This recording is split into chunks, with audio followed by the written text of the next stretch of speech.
王凤仪家言录。前言：简介王凤仪大善人。第一节善恶，第二节学圣，第三节学佛，第四节天道，第五节破迷，第六节不怨人，第七节不生气不上火，第八节找好处认不是，第九节五行性，第10节讲病，第11节讲道，第12节慈道，第13节孝道，第14节妇女道，第15节姑娘道、媳妇道、老太太道，第16节夫妇道，第17节立业结婚，第18节因果，第19节三界，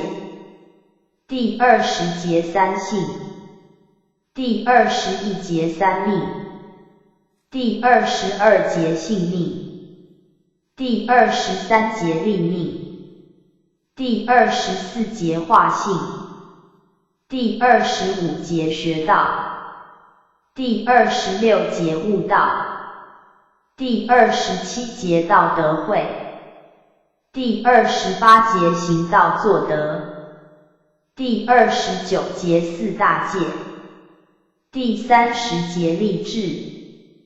前言：王凤仪老善人，1864-1937年，是位农村长工，未曾读书，因笃行忠孝，自成而名。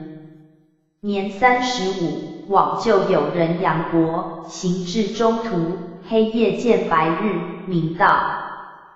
38岁，复逝世，守墓至百日，大彻大悟，发明性理疗病法，讲病化世，普度群伦。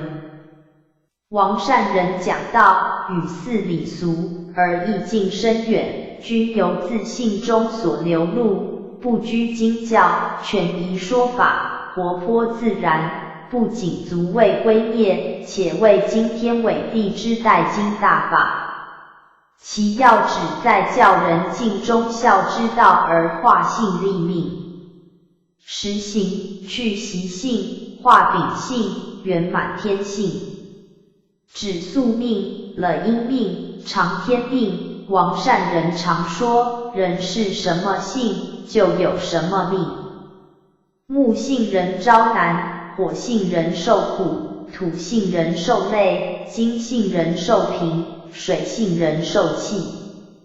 以上为五阴性。又说，身界人主贱，心界人主贫，意界人主富，智界人主贵，说明人生的富贵贫贱、否泰苦乐，都掌握在自己手中。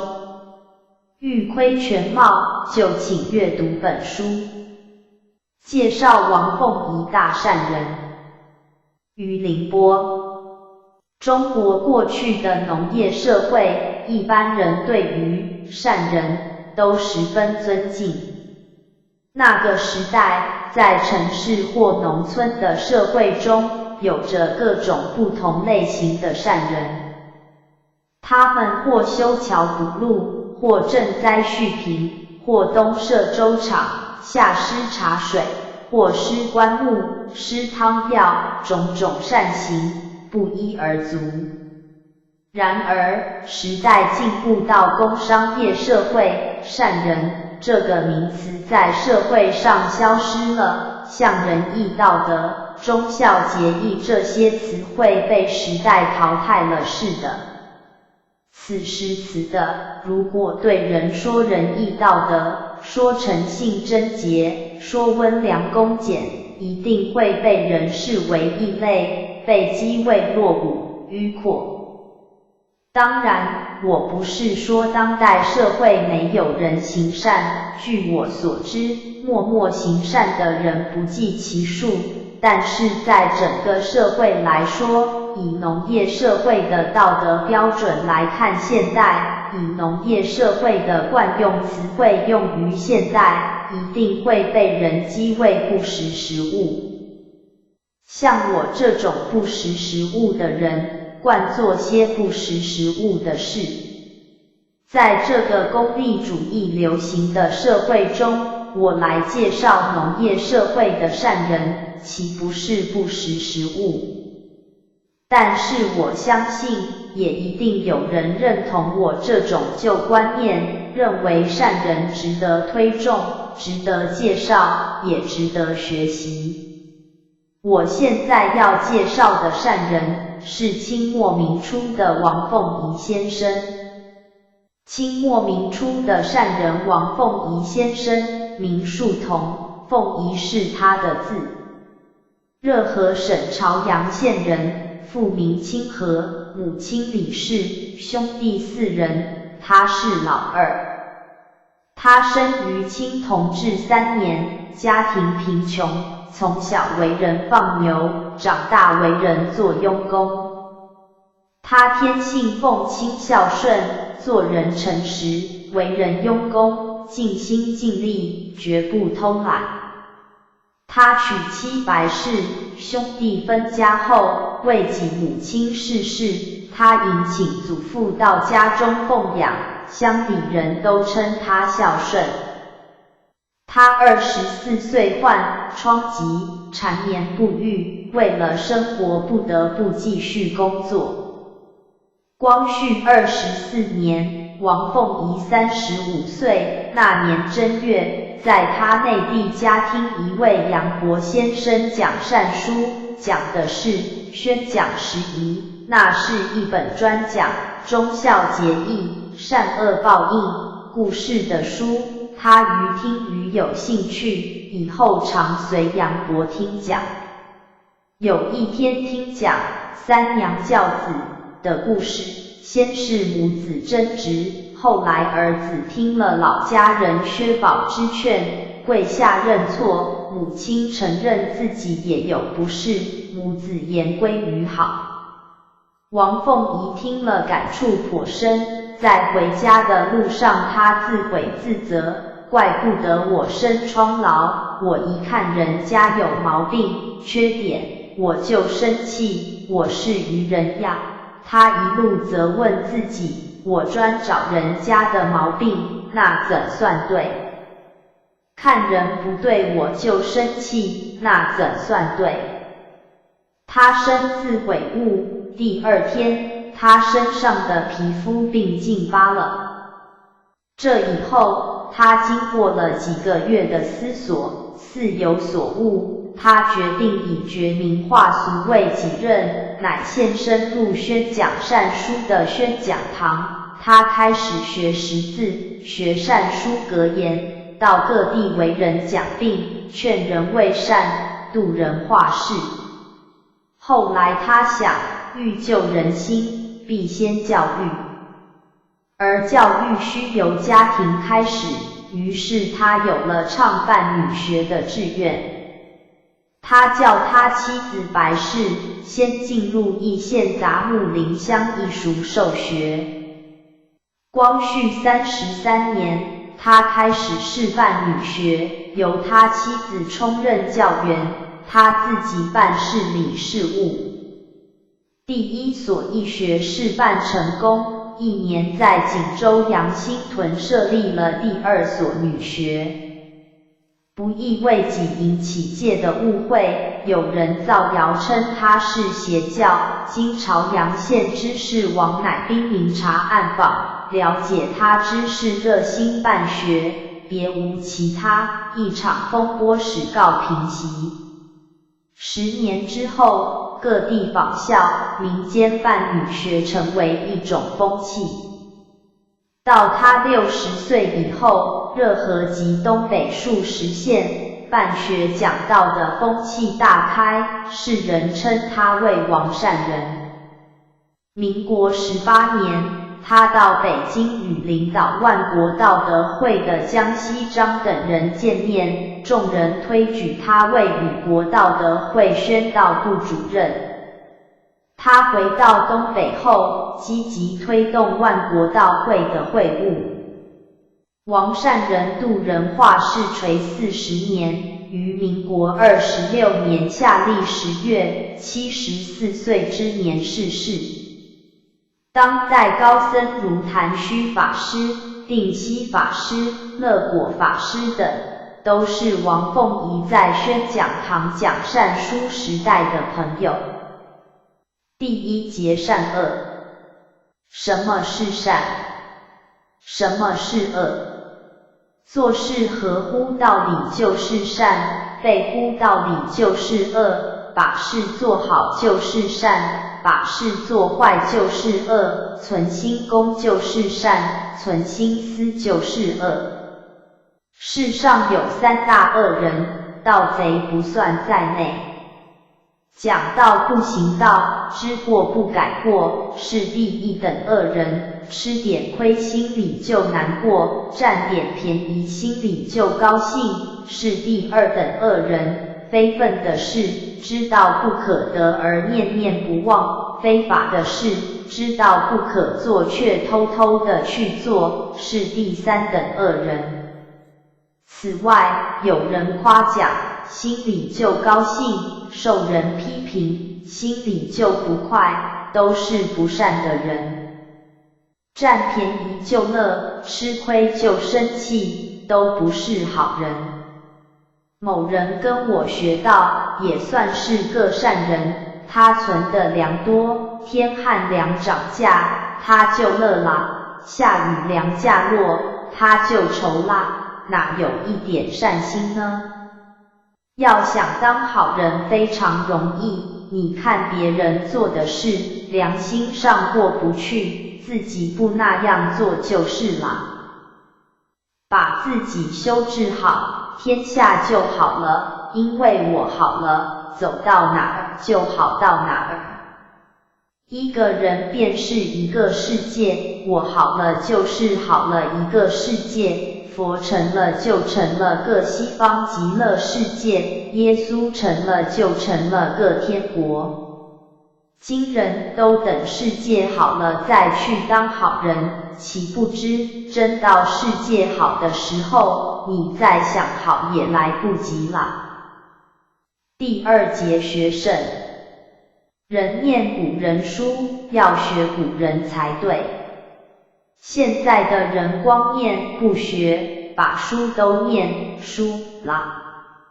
圣人要把书收回去，不叫人念啦。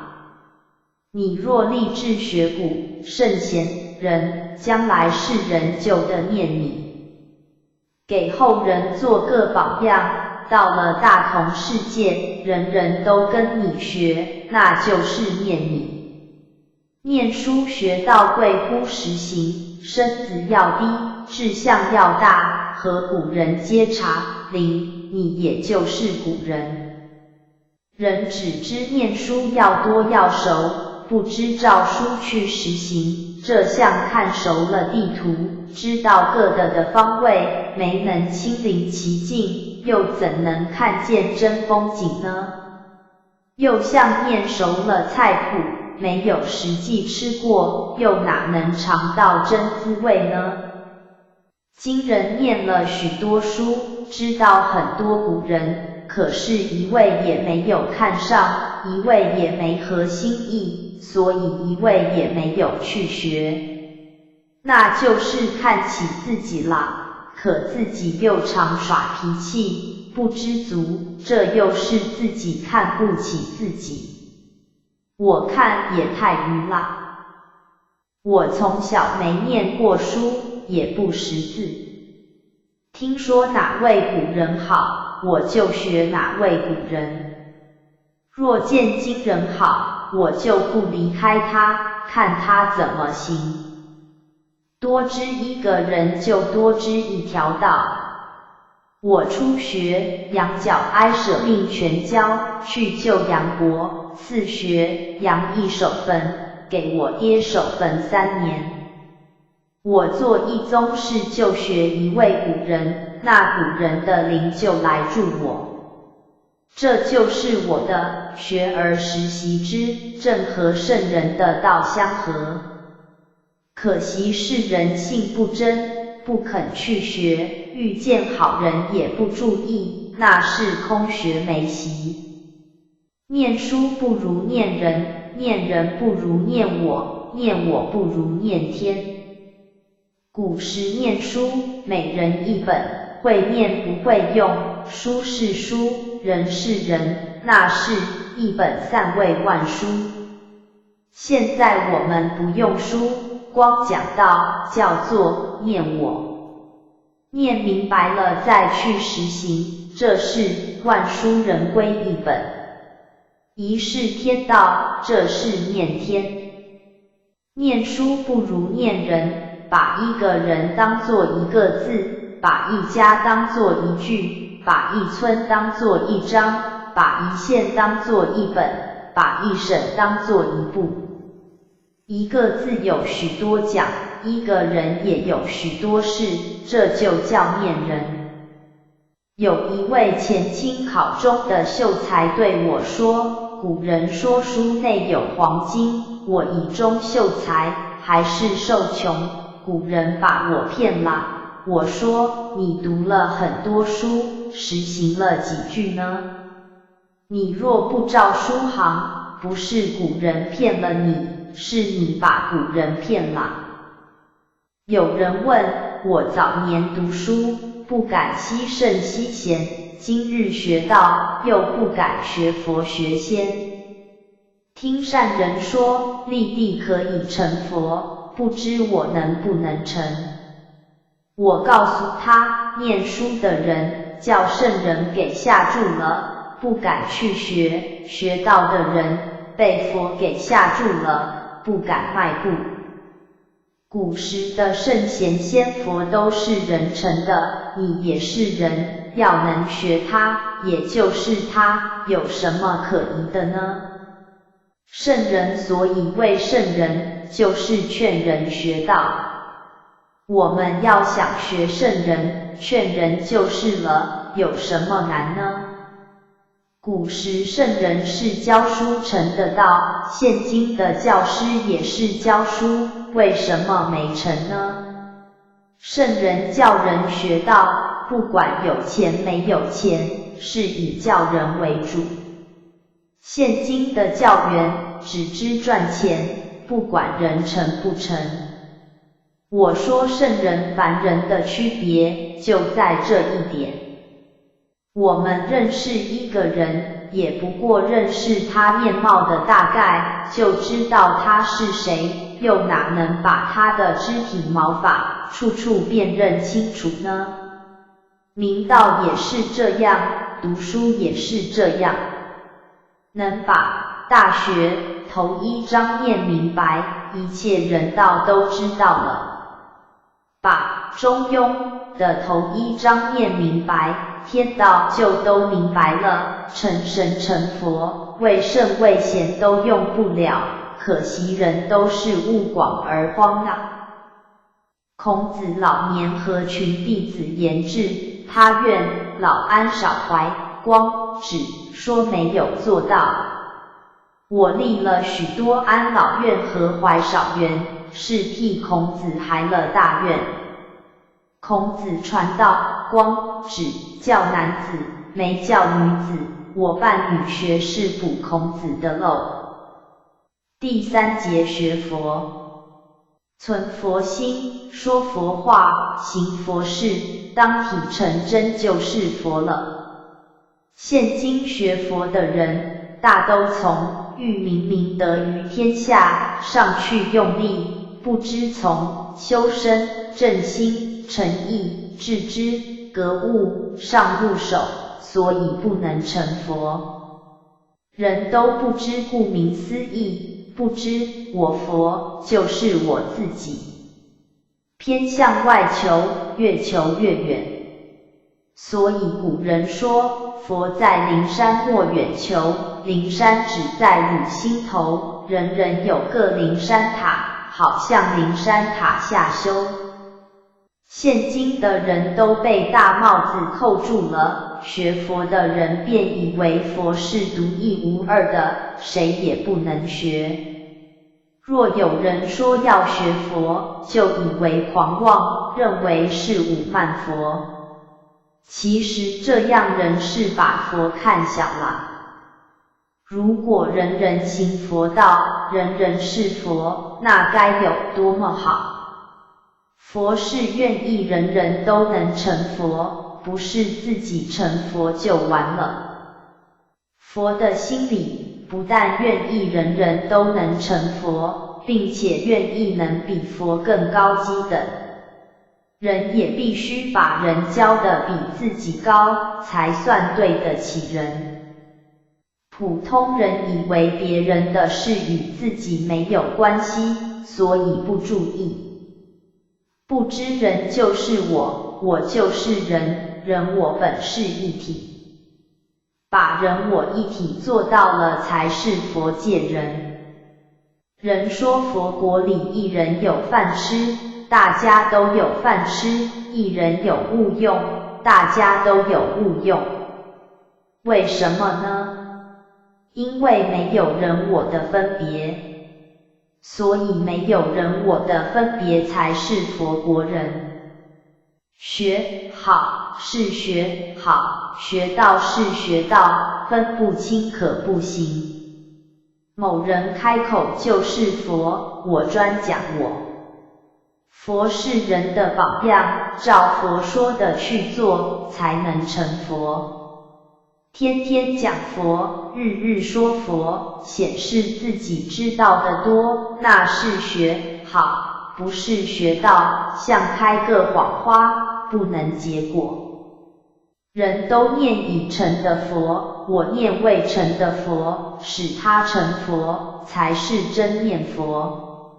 谁是未成的佛呢？世上人都是。我劝他进人道，就是念他成佛呢？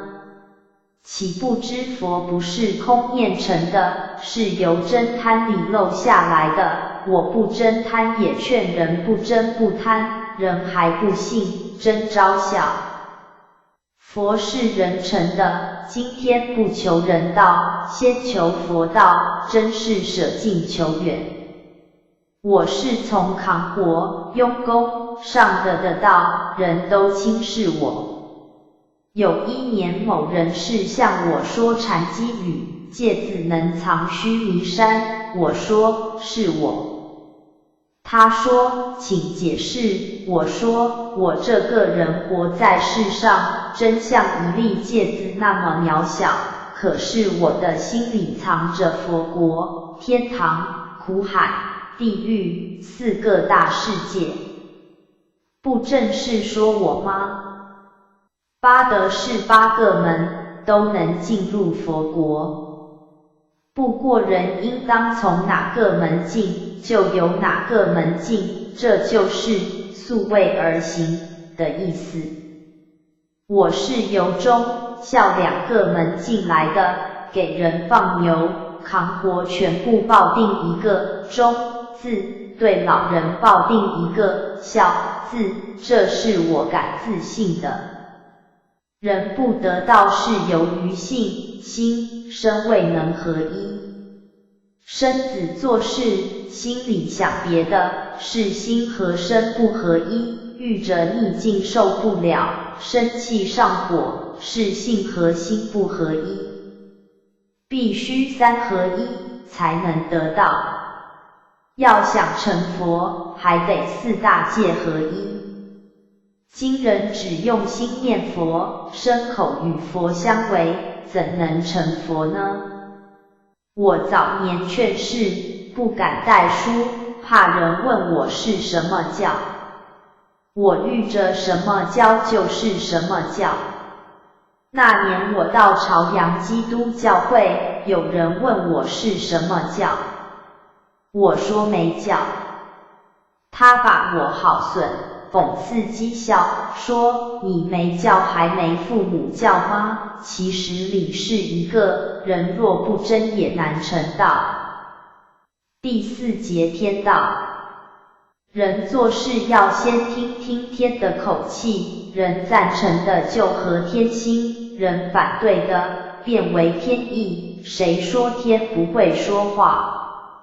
做事不可亏人，亏人就是亏天；做事不可欺人，欺人就是欺天；做事不可疑人，疑人就是疑天。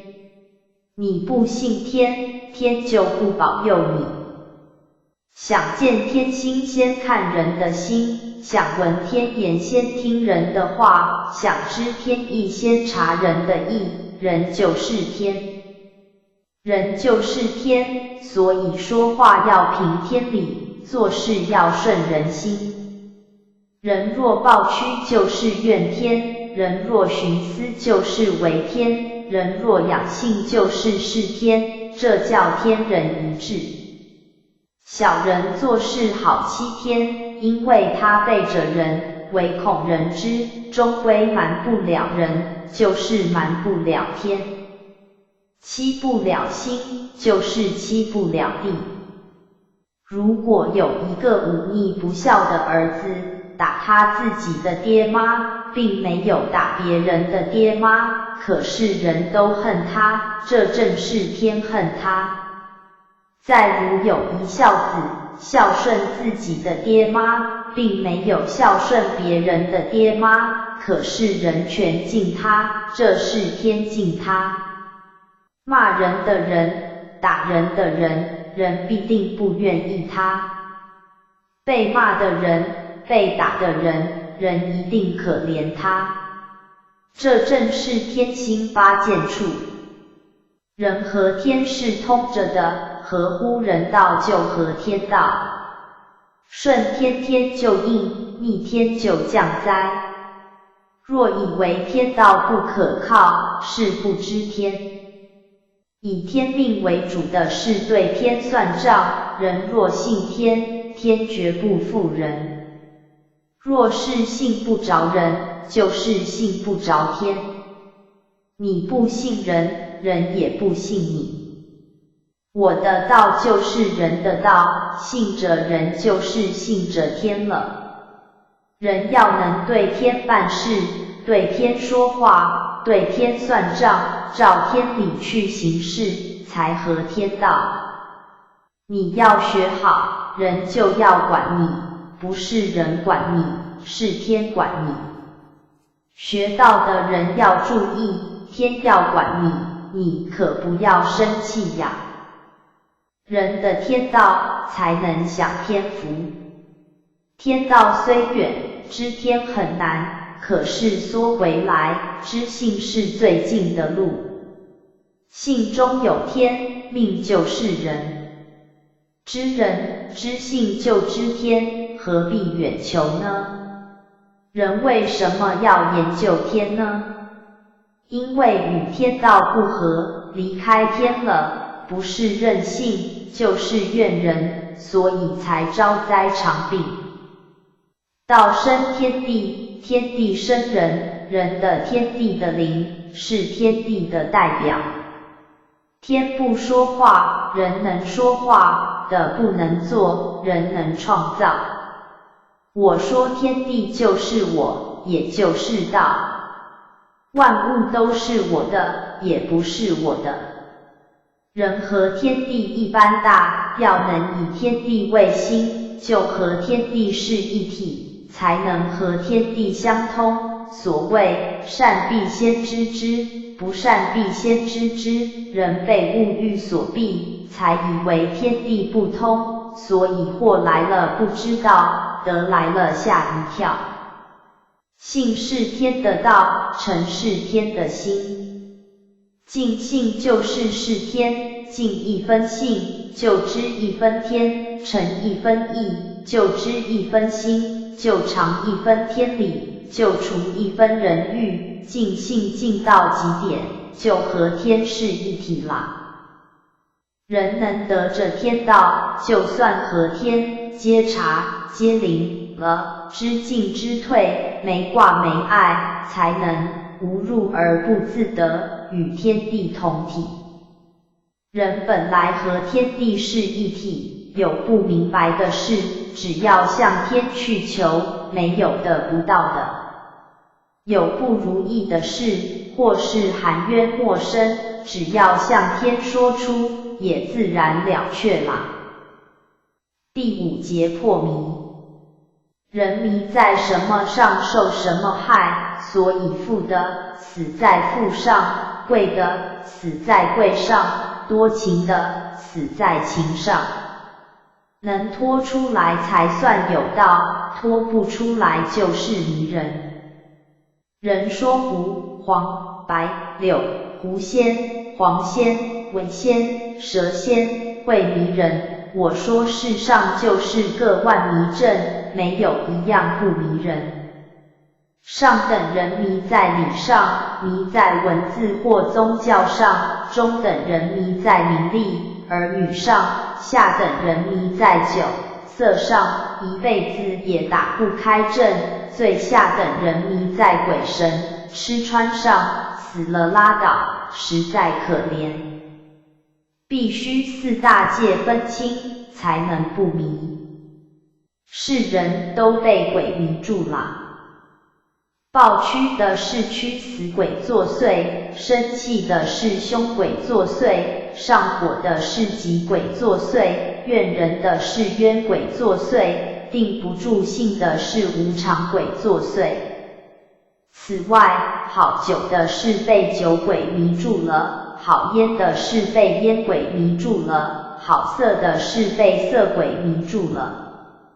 凡是有秉性、嗜好的，都是被鬼捉弄着啦。没有鬼捉弄神的。世人学道，也被道迷。听说谁有神通，就去恭敬谁，给他磕头；听说哪位神仙有灵，就供奉上，给他烧香；听说哪位神明好，就给他修庙，以为是无量功德。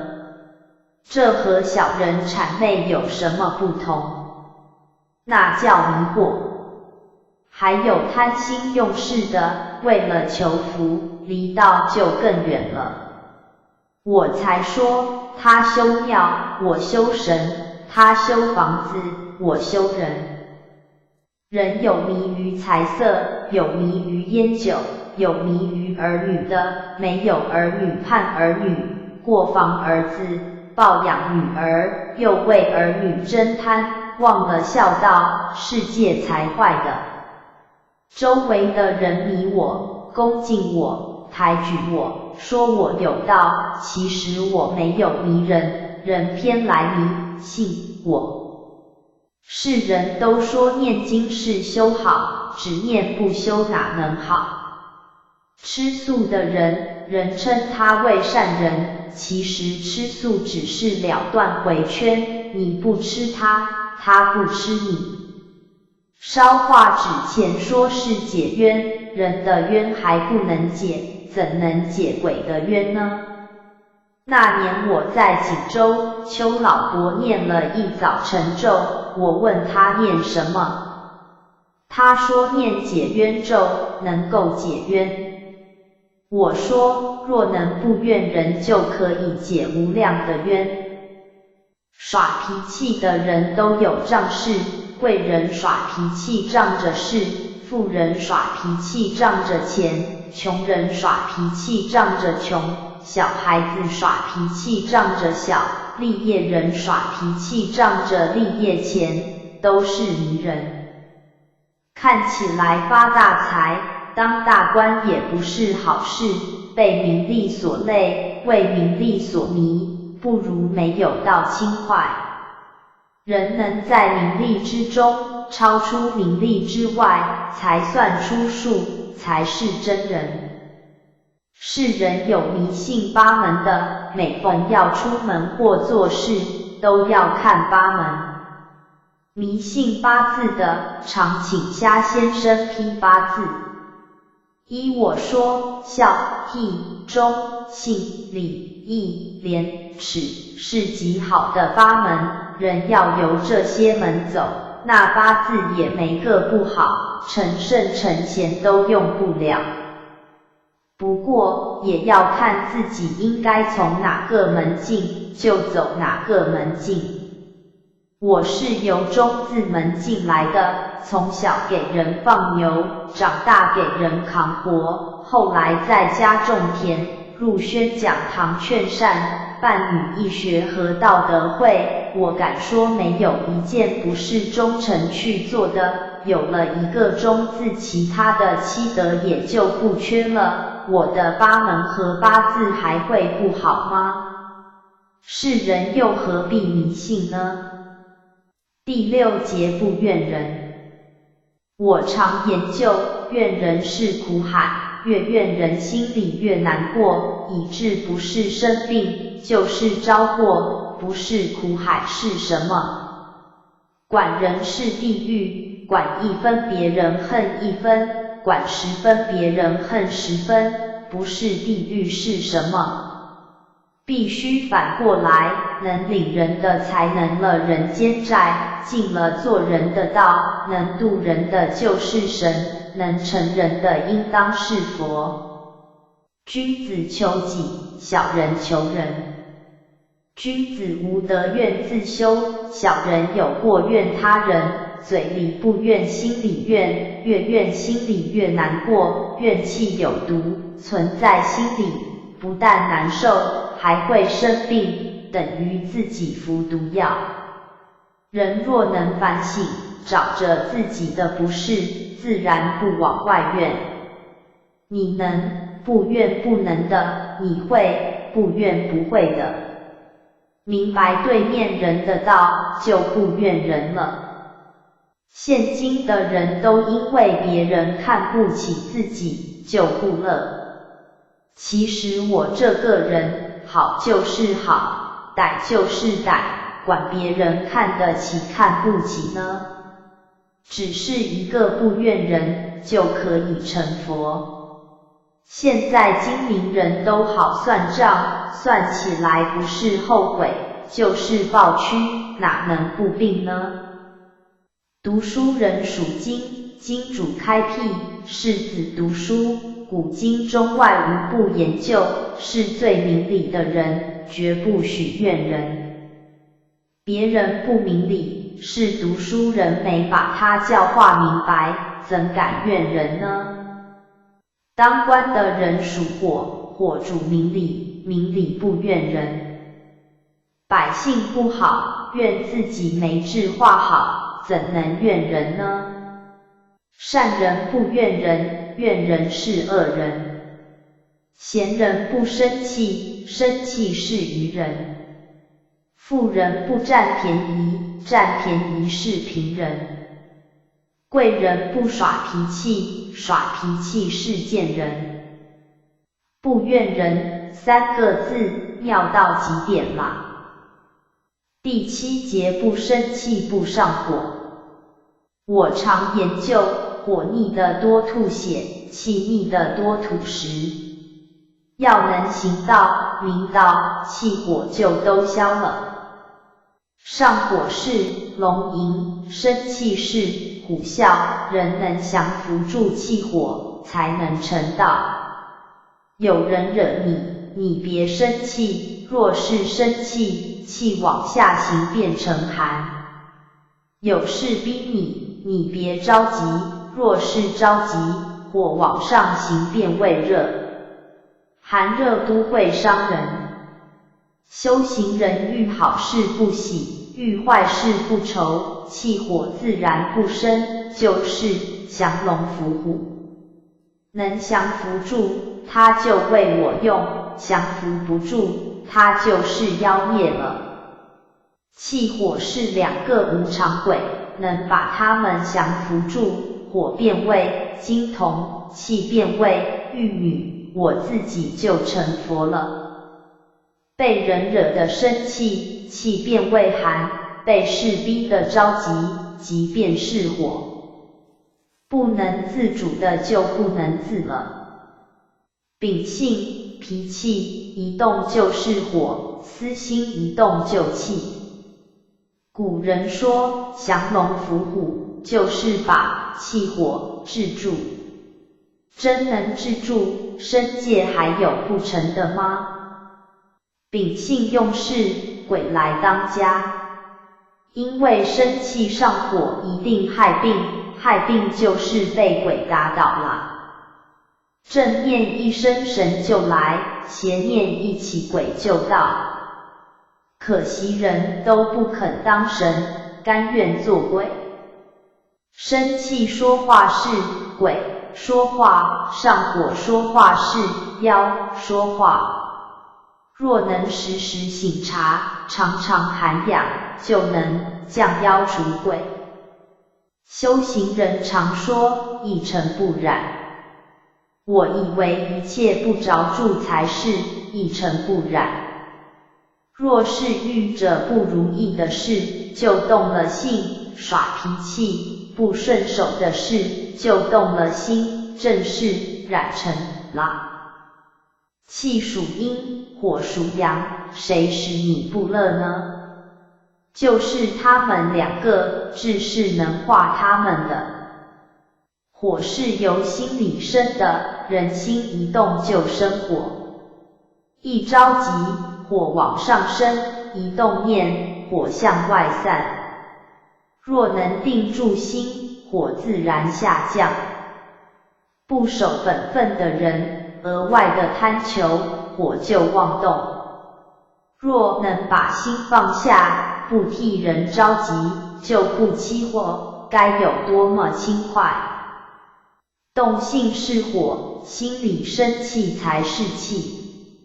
人心一死，道心自生；人心一动，道心自灭，真贪的念头就生出来了。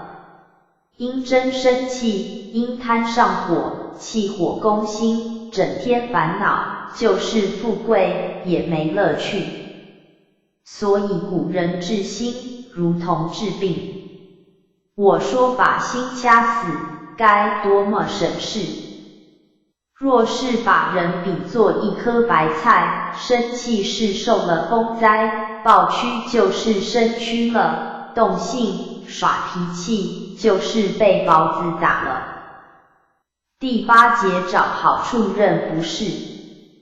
修好的人多，得好的人少，是因为什么呢？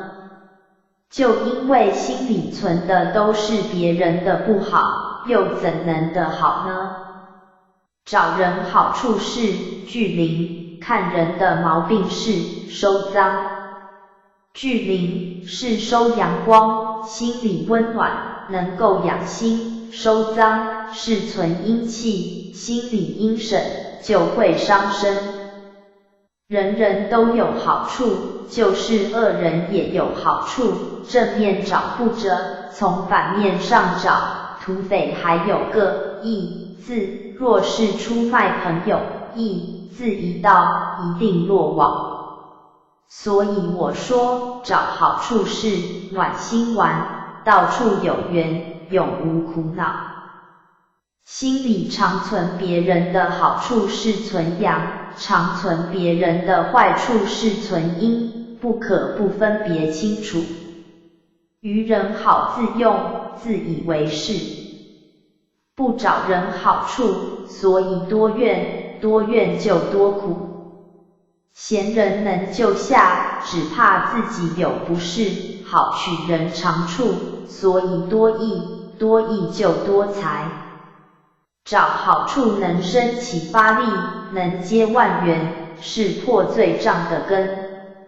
能存一分好处，就多一分阳光，聚的人的阳光，就是聚万灵。找好处是真经，要想找好处，就得以智慧根，在没有丝毫的好处里，找出真好处来，在忍无可忍时，还能忍得住，就是大义参天。能在恶人身上找着好处，怨恨自解，因果自消解。我的老沈和我过不去，天天骂我。我想就是恶人也有好处，不然难活在世上。我昼夜的寻思，终于找着他的好处了。我对他说，性是福星，心是禄星，身是寿星。你老的心眼好，遇事热心，身子沉，对人也有功，就是性子不让人，才没想着福，说得他心服口服。要找人的好处，可别真理，真理离道就远了。我有位二大妈，性子又刁又烈，好喝酒，酒后必骂人。我心里想，她那么刁，可没有病，你这么善良，却有病，是什么道理呢？她一定也有好处，是我找没到。我便立志，若是找不着她的好处，我就饿死。一连饿了3天，躺在炕上寻思，第4天果然找着了。他的好处是不记仇，哪怕他正骂着某人，若是有人说你还骂他呢？他病得不得了，快给他治病去吧。他会行针治病，哪怕3更半夜，他也必去。这真是他的大好处，所以他没病。我对他一说，他不但不再骂我，并且特别喜欢我，说我是个有良心的人。由这我才知道找好处真是行道的根本。人不是生智慧水，水能调5味和5色，随方救援。人的性子要能练得像水一样，就成道了。所以古人说，上善若水。人和天地是一体，天下的事都是自己分内的事，世界美好，咱们哪能没有不是？不是到处都有，低头也是，抬头也是，睁眼也是，闭眼也是。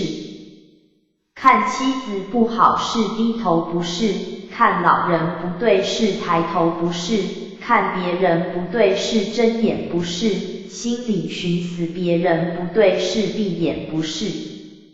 依我说，有不明白的道，不会做的事，都是不是。人要能找着本分，才知道不是。人把天理丢了，道理迷了，情理亏了，才不知道认不是。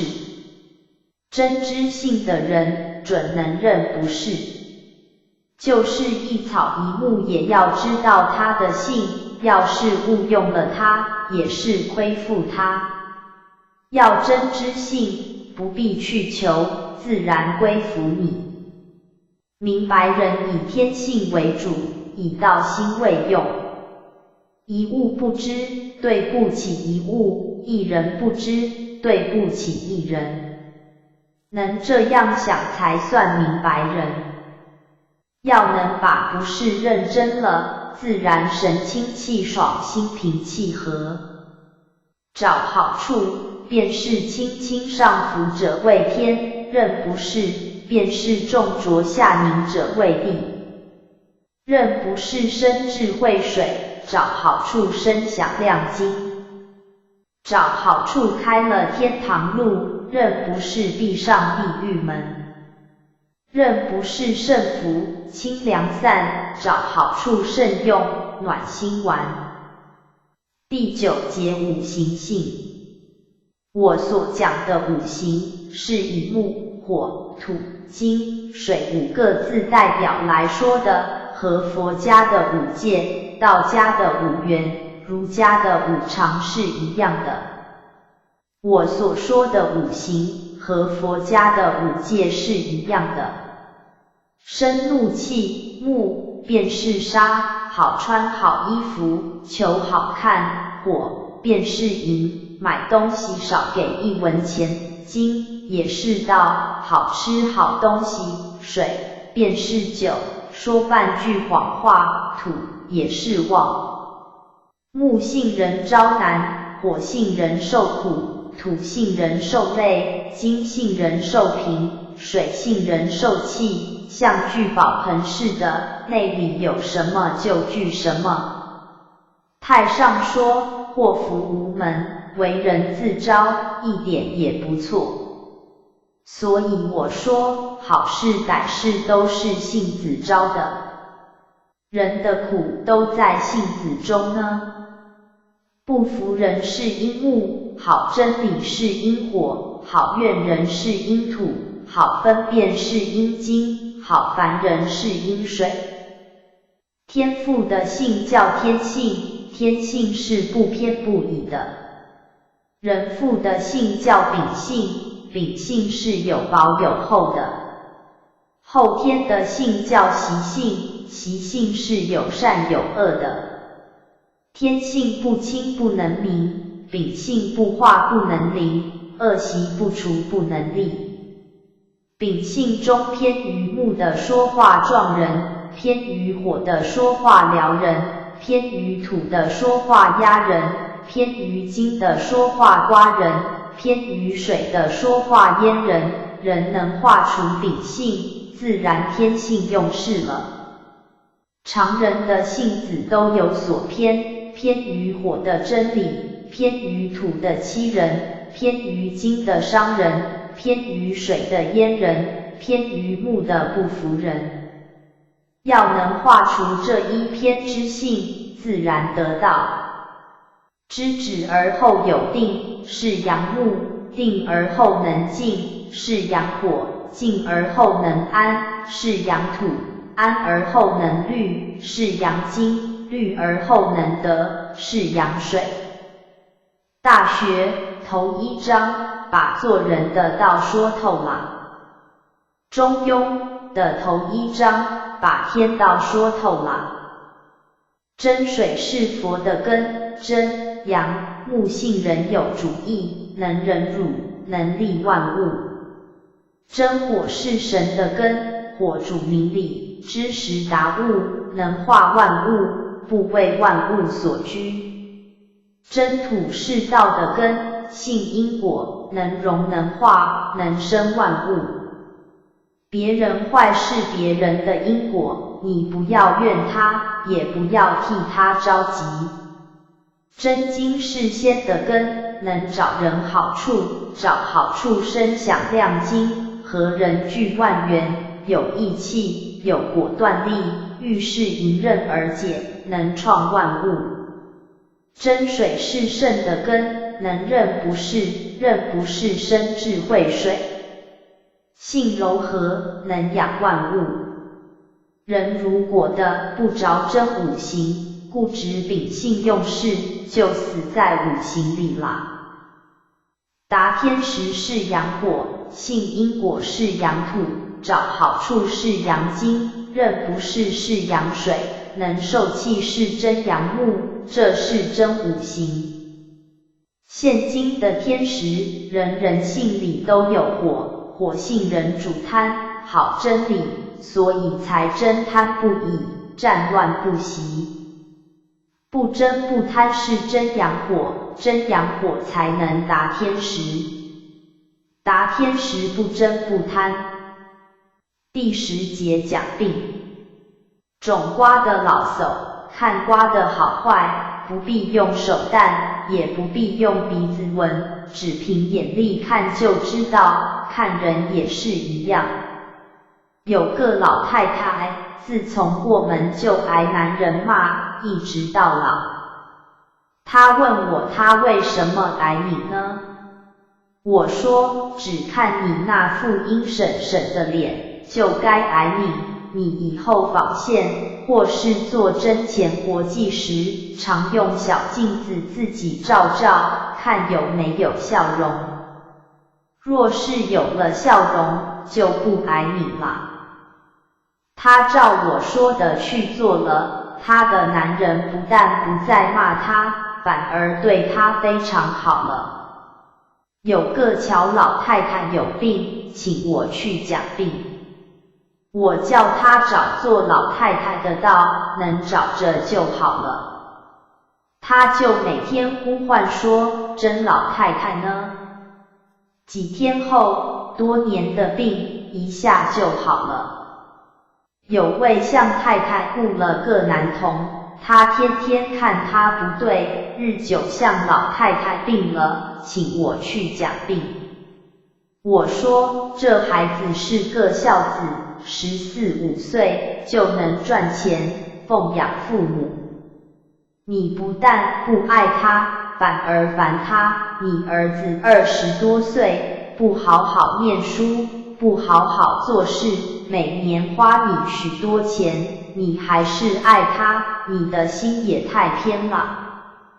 男童在外屋听我这样说，进来给我磕头，然后又出外屋听着。向老太太审思了一会儿，说他真是个孝子，小童又进来给他磕头。向老太太的病立时就好了。有个妇人患痨病，请我去讲病，我到他家，见他支使儿女都不听话，我就知道他男人是三纲不正。我把他儿女不听话的原因一说，正中他的病根，病人就说起她丈夫的不对来。我听了很久，才告辞。走到外边，告诉他男人，你回去对病人说，王先生说你说的太对了，千万不能说他不对，他一定还往下说，说完病就好了。几天后，我又到他家，说你把别人的过错都说完了，你自己还有过呢？他就说起自己的过错，说完病真就好了。有位连张氏结婚1个月后，男人远走他乡，连张氏就在娘家久住，不回婆家去了。他的弟弟病了，请我去讲病。我问明白他家的情形，说你弟弟的病是从你身上起的，可是病根还在你妈身上。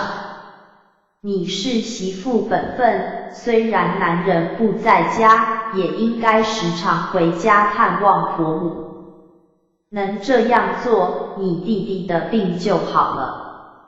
我听算命的说，阴降阳伤，阳降阴伤，阴阳俱降，男女齐伤。你是张家的长女，永不回婆家，这叫阴降，长男又哪能不伤呢？再说，你婆母领着几个女孩子在家度日，心里能不难过吗？媳妇应该和婆母同患难才算合理。你回家侍奉婆母，你父母时常探望，表示亲戚的感情才合理。说到这里，他们母女痛哭起来。我见他们受感动了，又向他妈说，你知道你儿子的病因吗？答说不知道。我说你从前一定说过给你女儿另找人家的话吧？答说说过。我说那就是你儿子得病的日子，你若能改悔，不但你儿子的病能好，你女婿不出100天也能回来。说到这里，母女同到军前焚香悔过。没到1个月，他女婿果然回来，儿子的病也好了。这件事，因我对于阴阳消长、动静变化都清楚，所以才敢说，所以才应验。我内弟的妻子有病很重，别人都说很危险，我知道她是不满意她婆母和丈夫才有的病。我去劝她说，婆母和丈夫都是你的天，你不满意他们，就是伤了天。你要知道，婆母好管闲事，是盼望你们好，怎可烦厌呢？说到这里，他点点头。我知道他的意回来了，可是知道他还不能好。我劝我内弟说，他的意回来了，心还没回来。他的心在谈喇吗？会治病，身上你把他接来，不吃药也能好。他照我说的去办了，果然好了。可见了去心念，正是治病的妙药呢。我有个族弟，没有几个钱，娶了个女人，他心里很乐。弟父本来有眼病，自从过门，因为顺心，眼病也好了。我的儿媳本来没有眼病，后来反倒双目失明，这个分别就在知足不知足上。心里寻死别人不对是心病，性里常发脾气是性里病，心病必引起性里病，性里病必引起身病，能反过来病就好了。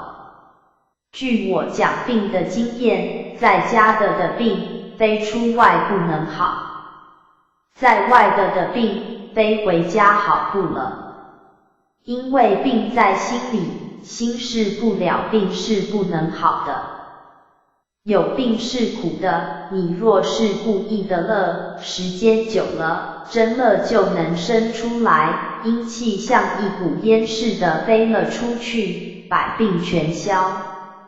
俗语说，神出鬼没，乐就是神，阴气就是鬼，神出鬼自然就逃跑了。有病死的人都是有罪的，到了先天世界，人都是乐哈哈的死，所以用不着哭。第11节讲道，道不远人，我天天讲道，也就是天天讲人，若不讲人，哪里有道？学道不专，听的次数多了，反而觉得没意思，没把做人当做一回事，不找自己的不是，专看别人的不对，把自己忘了。从小当孙子，当儿子，自己有了儿子当爹，有了孙子当爷爷，一辈子连一个人也没会当，连一条路也没会行，闹个空来白走。人是由这里丢的，世界也是从这里坏的。我看世人也太招笑，不是管妻子，就是管儿子，甚至兄弟姐妹、亲戚朋友，只要沾点边的就都要管，可就是不知道管自己。像眼睛是自己的，因为压不住火气，肿得像个大红桃，疼得叫妈，这时候连自己都管不了啦。没法叫自己的眼睛不痛，你看世人该有多么愚。伦常中人，互爱互敬，各尽其道，全是属于自动的。简单的说，道是尽的，不是要的。父母敬慈，子女敬孝，兄弟姐妹敬悌，全是属于自动的，才叫尽道。若是互相要道，那就错了。自动尽道才是善，若是互相要道，就变成恶了。现今家庭所以不和，就因为要道的人多，尽道的人少，好像讨债的人多，还债的人少一样，哪能不争吵？现今的人好往下达，老人昼夜奔忙，儿子游手好闲，任什么也不会，岂不是成了旷夫？女孩儿在家依赖父母，真贪不足，日生怨心，出嫁时又要彩礼，又要嫁妆，总感不满，又怨父母，又怨丈夫，又怨公婆，满腔怨气，岂不是成了怨女？要换位大同世界，国无旷夫，归无怨女，女不赖男，男不管女，男女自立，真正平等，从此打倒男主外女主内的旧习，才叫大同。世人真没良心，从小靠他妈妈吃，大一点靠他爹养活，稍有能力抛爹弃娘去养活妻子。若是富贵人家，当儿女的更依赖父母生活，缺吃要吃的，缺穿要穿的，以为是应该的，必到把家产用光或分光，才各自东西，像一群小蜘蛛，必把大蜘蛛吃光了才肯散去。从前的家庭是互相依赖的，男依赖女，女依赖男，父依赖子，子依赖父，到依赖的不耐烦了，便互相嫌怨，甚至互相争吵、残害。要不改造家庭，哪能有幸福呢？倒在对面，在自己身上的是本力，倒自然就生出来了。像兄长，只问自己宽不宽，不管弟弟敬不敬；当丈夫的，只问自己义不义，不管女人顺不顺。这才是立本力，到自然就生出来了。今人宁可牺牲性命，也要管教别人，该有多么儒雅。人有心灵必有所思，可是思要不出其位，像当爹的人就要思当爹的道，当儿子的就要思当儿子的道，还有不成为父慈子孝的家庭吗？我常说，近人要远点，远人要近一点，因为近人近了好欺人，又是你的命，好歹都要认命，只能凭德性感化。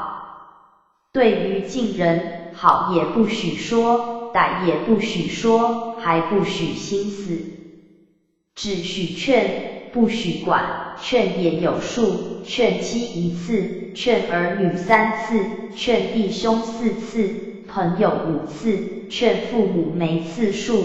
近人近了10心，远人近了10意。神是一切都近，近而远之；佛是一切都远，远而近之。像世人对我，不都成为近人了吗？知止就是实数，世间不论做什么，若不知止，必定糟糕。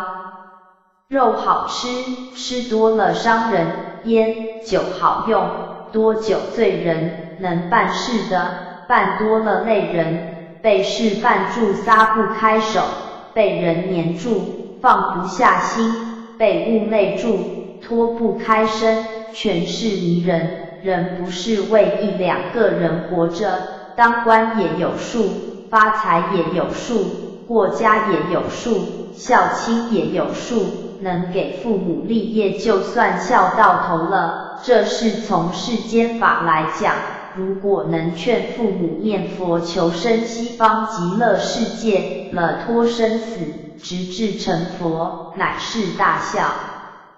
我说不知止的人全是不识数。道德经上说知止不殆，可是常人都不肯在世上去止，所以的不着道，都以为止住就坏了，岂不知若真止住，绝无坏的理。不知止，像走马观花似的，看不真切，必须止住，才能看得清楚。儿女不好是你的心不好，女人不好是你的命不好，父母兄弟不好，都是你的命。现在的人自己没好，先盼别人好，怕别人不好，看见别人不好就发愁，就苦恼，甚至生气打骂，真是太不认命了。我是个庄稼人，常看见高粱的里长的高粱，高的太高，低的太低，就绝对不能多收，一定长得齐了才能多收。一个家庭也是这样，有能力的就高，没能力的就低。若是高的自高，低的自低，家就一定不齐，必须高的能下就低的家才能齐。男子在家过日子，要知道老人方面是天命，兄弟方面是宿命，妻子方面是阴命，今人只顾阴命，不顾天命，所以世道才坏了。命者，名也，名正，命就正了，命正，性自然就化了。所以教人最重要的是教性，教命。做父母、师长的人教导子弟，要常提老人和先人的好处，不拿老人的好处去教，就是被告。于今学校里只教知识，并且说老人是老腐败，种下这种因，子弟的知识能力越大，越看不起老人，所以才养成不知孝悌、不明礼让的风俗。人都怕日子过坏，不知道命坏了日子才会坏呢。第12节词道，爱人是害人，相者人就是欺负人。做父母的都是自己害他们的儿女，任情娇惯，溺爱不明，以致不务正业，家里多一个浪子，世上多一个游民。儿子越造业，他越去为儿子贪，简直是推儿子下地狱，还说是儿子不成才，怕他将来受罪，就是不义之财，也去贪求，这种财产留给子孙，和留毒药给子孙有什么不同？自己造业，儿孙受罪，真是自作自受。老人怕子女受罪，多置房产的业，预备够下辈人生活的，这样的老人，不是慈爱子孙，正是欺负子孙。他以为子孙不能谋生，无力吃饭，所以大事准备。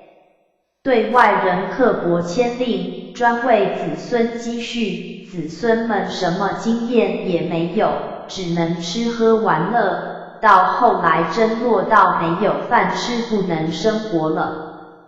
这样的老人，可笑不可笑？这样的儿孙，可怜不可怜呢？佛国里的人见面就有缘，天堂里的人见面就乐，苦海里的人见面就烦，地狱里的人见面就仇视。凡是对面来的，不论渊源都是因果，不可不认识。要知道冤是个人惹的，缘是自己结的，父聚财，子散财，是对面因果，若再聚财，等于推儿子下地狱。受气受苦的人，受一分了一分，要是已死了之，正是没了。怨是结冤的，恼是中毒的。一般人遇着儿女不好，就生怨气，岂不知儿女不好，是你的命不好，叫你修命呢？你不修命，反而怨恨子女，正是不要命啦。儿女犯错，父母要宽容，要领导，要责己，要正己，时间久了自会悔改，这叫义气。不然，你怨他，他恨你，日久成仇。况且子女是祖先的遗德，你要怨他，正是欺祖。子女肯尽孝的，是由德上来的，能败家的，是由孽上来的。要知子女的成败，且看自己的行为是德是孽就是了。世人常骂人，缺德，听的人就生气，不知道自反。我认为愚者不成才，不支持的兄弟妻子，正是德行不足的缘故，应该努力做得来弥补，时间久了不变就换嘛。要是不用德行来弥补，怨恨、打骂都是不中用的。从前有个女人抱着孩子来问我，你看我这孩子怎么样？我说真招笑。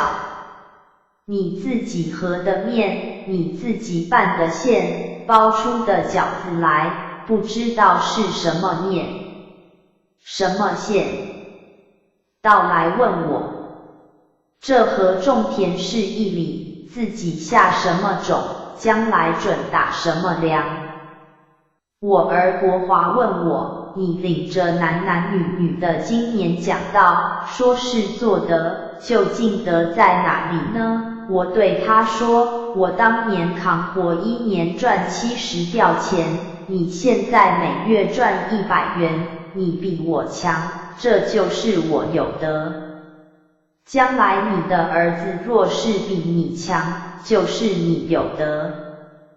他若是再问，他的儿子怎能比他强？我会告诉他，把赚的钱拿出6成行善，用4成过家，他的儿子准比你强。旧家庭的家长都会装鬼，一早起来不是说人就是喝人，甚至骂人、打人，他气别人也气，气就是鬼。我会装神，见人不对，我就一笑，乐就是神，神奇就不伤人，当时也不说他，等过几天，他乐的时候，或是他问我，或是我问他，把道理讲明白，他也就悔改了。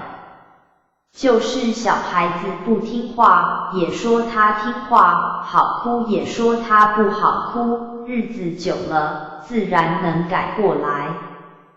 人有人性，动物有物性，能知人的性，才能度人，能知物的性，才会用物。离开悟道，享不着物的福，离开人道，也享不着人的福。若是管人，人准不服。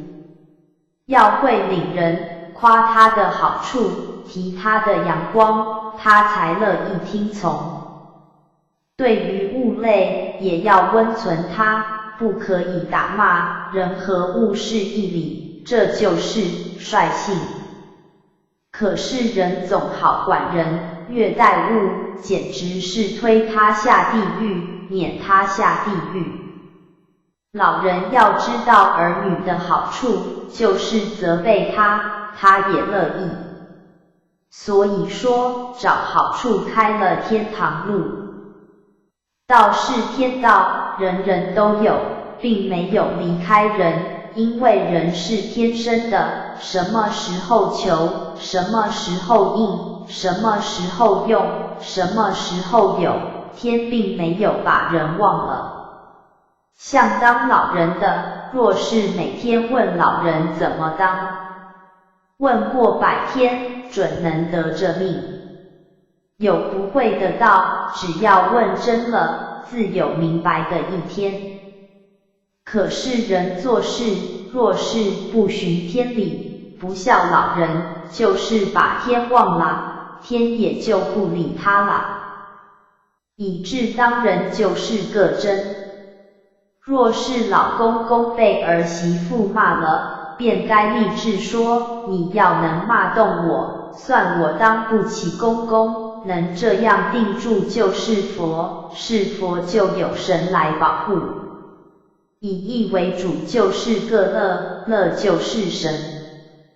我明道以后，七鬼子帮朋友绝交，因为他们和我隔界，并不怨他们。那年我在范家屯开会，我儿国华反对我，排斥我，在讲台上疾言厉色的，把教鞭敲得粉碎。人不平，要替我管教儿子。我说不可。他是怕我办坏了，才大老远的来拦阻。我若不是他爹，他再也不会着那么大的急。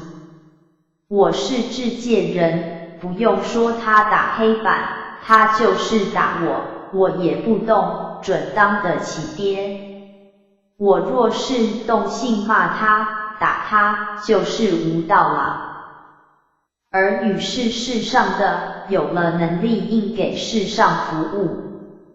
要是因为父母把子女累在家里，在子女方面是小孝，在父母方面就是不慈啦。第13节孝道，人人都有道，不必向外去求，先要克己，不要管人。管人是假的，管自己才是真的。自己不真，人不佩服。人人都说敬天地，孝父母。我说想敬天，要先亲信，信不亲不能孝父；想敬的，先要敬心，心不敬不能孝母；心性不清净，说是孝敬，等于骂人。不会当人不算孝，不会做事不算孝，人不佩服不算孝。把人当好，把事做好，令人佩服了，才算是孝。会当人的聚万灵，不会当人的散万灵。见一个人要格物一个人的道，见一物要格物一物的理，就叫聚万灵。能明白对面人的道，才够上一个人字。不明白谁的道，就对不起谁；不明白物的理，就对不起物。当儿子的要是不明父道，就对不起父亲；当丈夫的不明妻道，就对不起女人。明白对面人的道，才可以当人。道找一面，就是克己。自己要认不是，不找别人的不对。不论父母慈不慈，但问自己孝没孝。不问兄弟义不义，但问自己悌没悌。不管别人好不好，但问自己诚不诚。至诚感动佛，意诚感动神，心诚感动人，身诚感动物。别人不满意你，是你无能；别人不赞成你，是你无用。你若是看不起人，是你无量。想尽孝，要从性、心、身三界入手。性不化不能孝性，心不诚不能孝心，身不修不能孝身。想要真尽孝，必须清三界。身界人只知道吃穿，就以为给父母吃穿是尽孝，这是孝身。心界人知道人的心意，就以顺心为尽孝，这是孝心。身心两界的人好惦念人，又以惦念父母为孝，岂不知思亲而不思道，能增加父母的罪？你心不安，老人的心怎能安呢？异界人以乐为主，他就以使老人快乐为尽孝。智界人不拘形式，心存父母的志，使老人安心，不令老人操心，这是孝智，才是真孝。要能给老人立业，是送到了佛国，才算孝到头了。人用心惦念父母，等于杀他的父母。要能把人情割断，用智尽孝，才算是佛国的孝子。心多教不知好歹，心里惦念老人，比骂老人、打老人还厉害。做什么不顾什么，便是亏天，便是不孝。人常问我，孝道怎样尽呢？我说，尽孝要从漏处入手，有困难的地方，就是父母忧心的地方，你要不管就不算尽孝。老人如有错的地方，儿女能补上才算尽孝。我妈在世时，因为怕家族欺负，儿孙受累，不敢奉养老人。后来我知道这是一步错处，立刻接回我爷爷奉养，不但不要养老的，并且还有债累，我也一定要奉养，这正是不漏呢。身是物，心是儿女，意是父母，志是祖父母。欲知儿女好坏，看你的心正不正。人要是不乐，好发慢，就是意不成，父母准不好。所以我说志士也不出本身。某人问我，我爹喜欢嫖赌，伤身耗财，我应该怎么办呢？我告诉他说，你只有用感化的方法。我有位族叔，从前也是这样，堂弟问我得怎么办。我告诉他，要常对人说他爹的好处，能吃亏有得，等日久传到他爹耳里，再等他爹喜欢的时候，备些酒食给他爹吃，吃得高兴的时候，再对他爹说，外人都说你老不务正业，我是你老的儿子，我一定要立志行道，恢复你老的名誉。他照我说的去做了，族叔不但改邪归正，并且勤俭理家，增加了许多田产。所以我说，对老人用感化是尽孝的无上妙法。当人不好事不知命，叫做丢命；事做不好事不知道，叫做丢道，都是不孝的人。想超度父母的自己比老人强，超过父母所做的才算超拔。人若拿老人的钱购置饮食衣物，奉养老人，看似尽孝，其实不能算孝。老人有财产，儿子还要赚钱使老人担心，也不算孝。我的意思是，老人若是有钱，就用老人的钱；若是老人没钱，子女赚钱给老人立业，止住真贪，存住德，才是真尽孝。第14节妇女道。我守坟时，知道世上最苦的是女子，我才立志办女义学，使女子长知识，有能力，成立道德会，叫女子学道，使女子明理，能自立生活，不累男人，这是提高女子地位，正是叫女子出苦得乐。古人说，女子无才便是德，这话太不公平。女子不读书，怎能明理？生些糊涂子女，世界才不太平。古时周有3母，才生出圣帝明王，有孟母才有孟子。为了改种留良，重立人根，非从女子教育入手不可。将来世界大同，女子也能为官，也能治国，凡是男子能做的事，女子也能做。不依赖男人，自然不受男人欺，才是真出苦得乐。古时不许女子读书，说什么女子无才便是德，这话太不公平。女子不读书怎能明理？不明理怎能行道？我才立志办女义学，救天下的女子出苦得乐。先叫我妻去念书，后办女义学。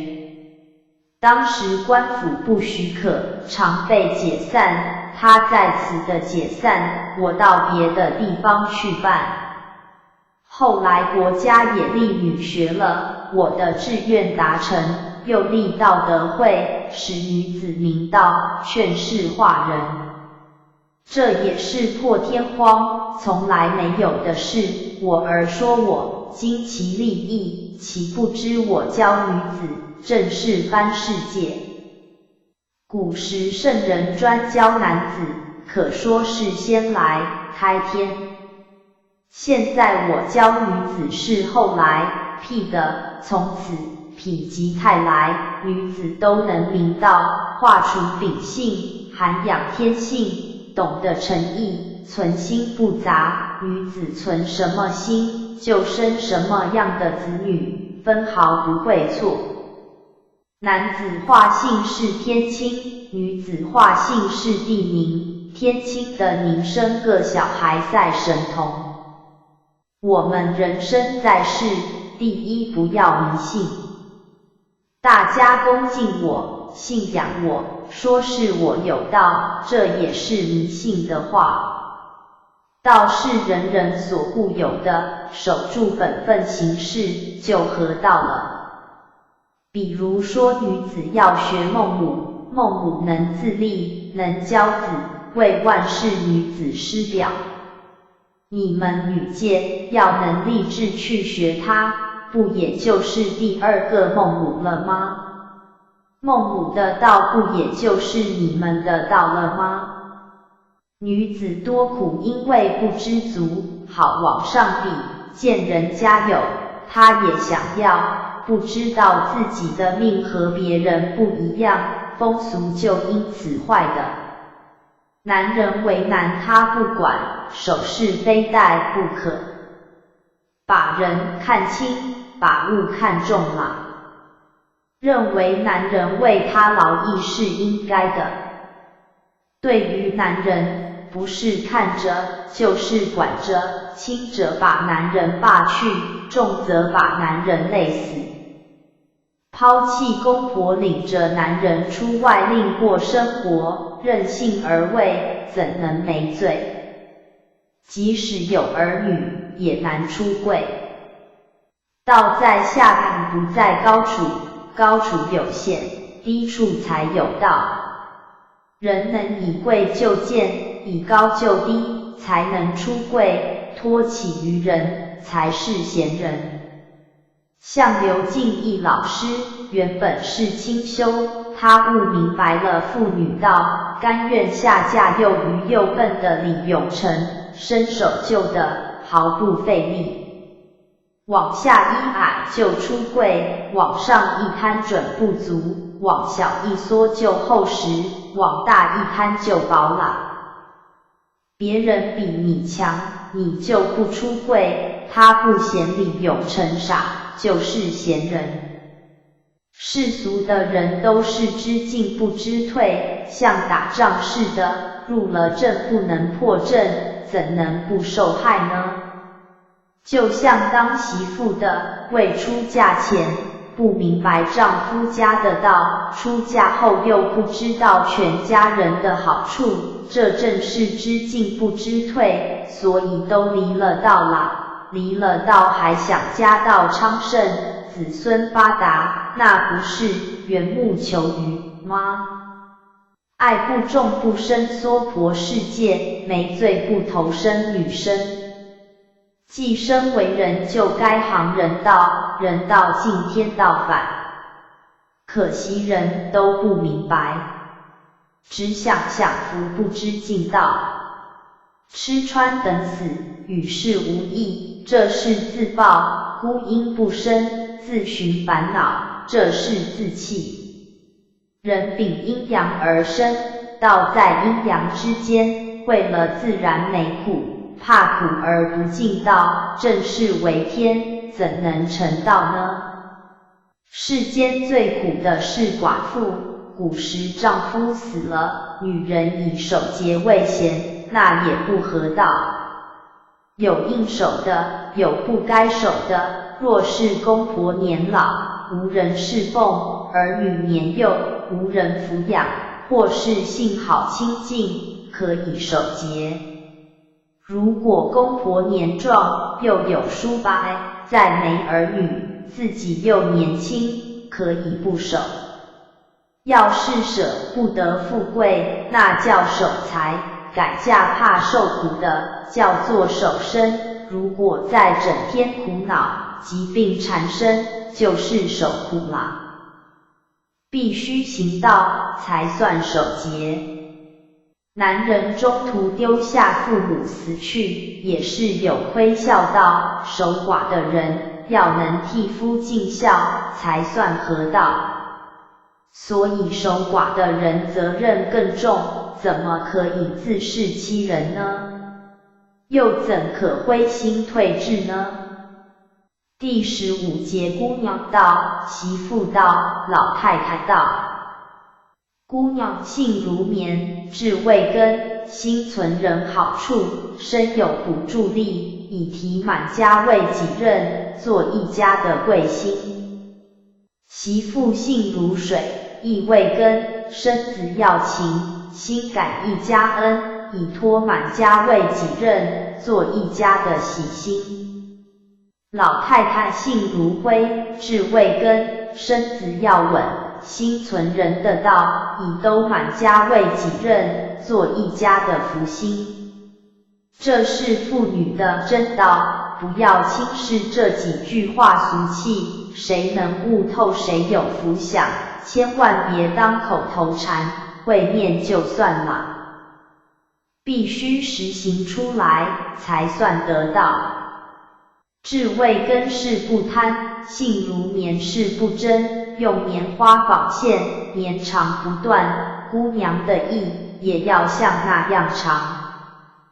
当姑娘的对于家庭，身有补助力，是消阴命，是合佛国接气，心存人好处，是结缘的，是成神的途径，性如棉，意气发动，是成神的根，智慧根是成佛的根。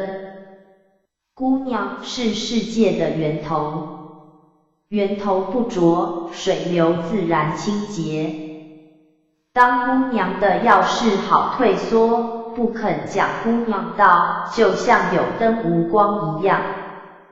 媳妇性如水，性子要像水一般的温柔，水弯弯曲曲流去，说不定流几千里终归大海。媳妇的意也要那么长，把全家人都托起来，像水漂浮东西一样。会当媳妇准生贵子，你看那水，能养育万物，又不与万物相争，处在最低的地方，随方救援，合五色，调五味，原值总是不变。当媳妇的要能性如水，怎能不合道呢？随贫随富，可高可低，总不变他的本性。人能这样就算得道，也就是媳妇佛。做媳妇的身戒要有实行，心存全家的好处，性如水要长乐，就是挨屈打屈骂，也必说是为我好。若是心里没有我，哪能管我呢？若是遇着眼睛有毛病的丈夫，就想比瞎子强多了，能这样想便能知足常乐，这是妇女的真道。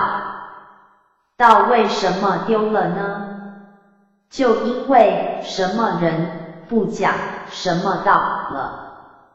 锦州赵国兴年轻时就在女医学教书，后来嫁给王家，翁妇是双眼瞎，脾气暴躁，婆母是出名的刁妇，又抽大烟，丈夫不务正业，游手好闲，流落失踪。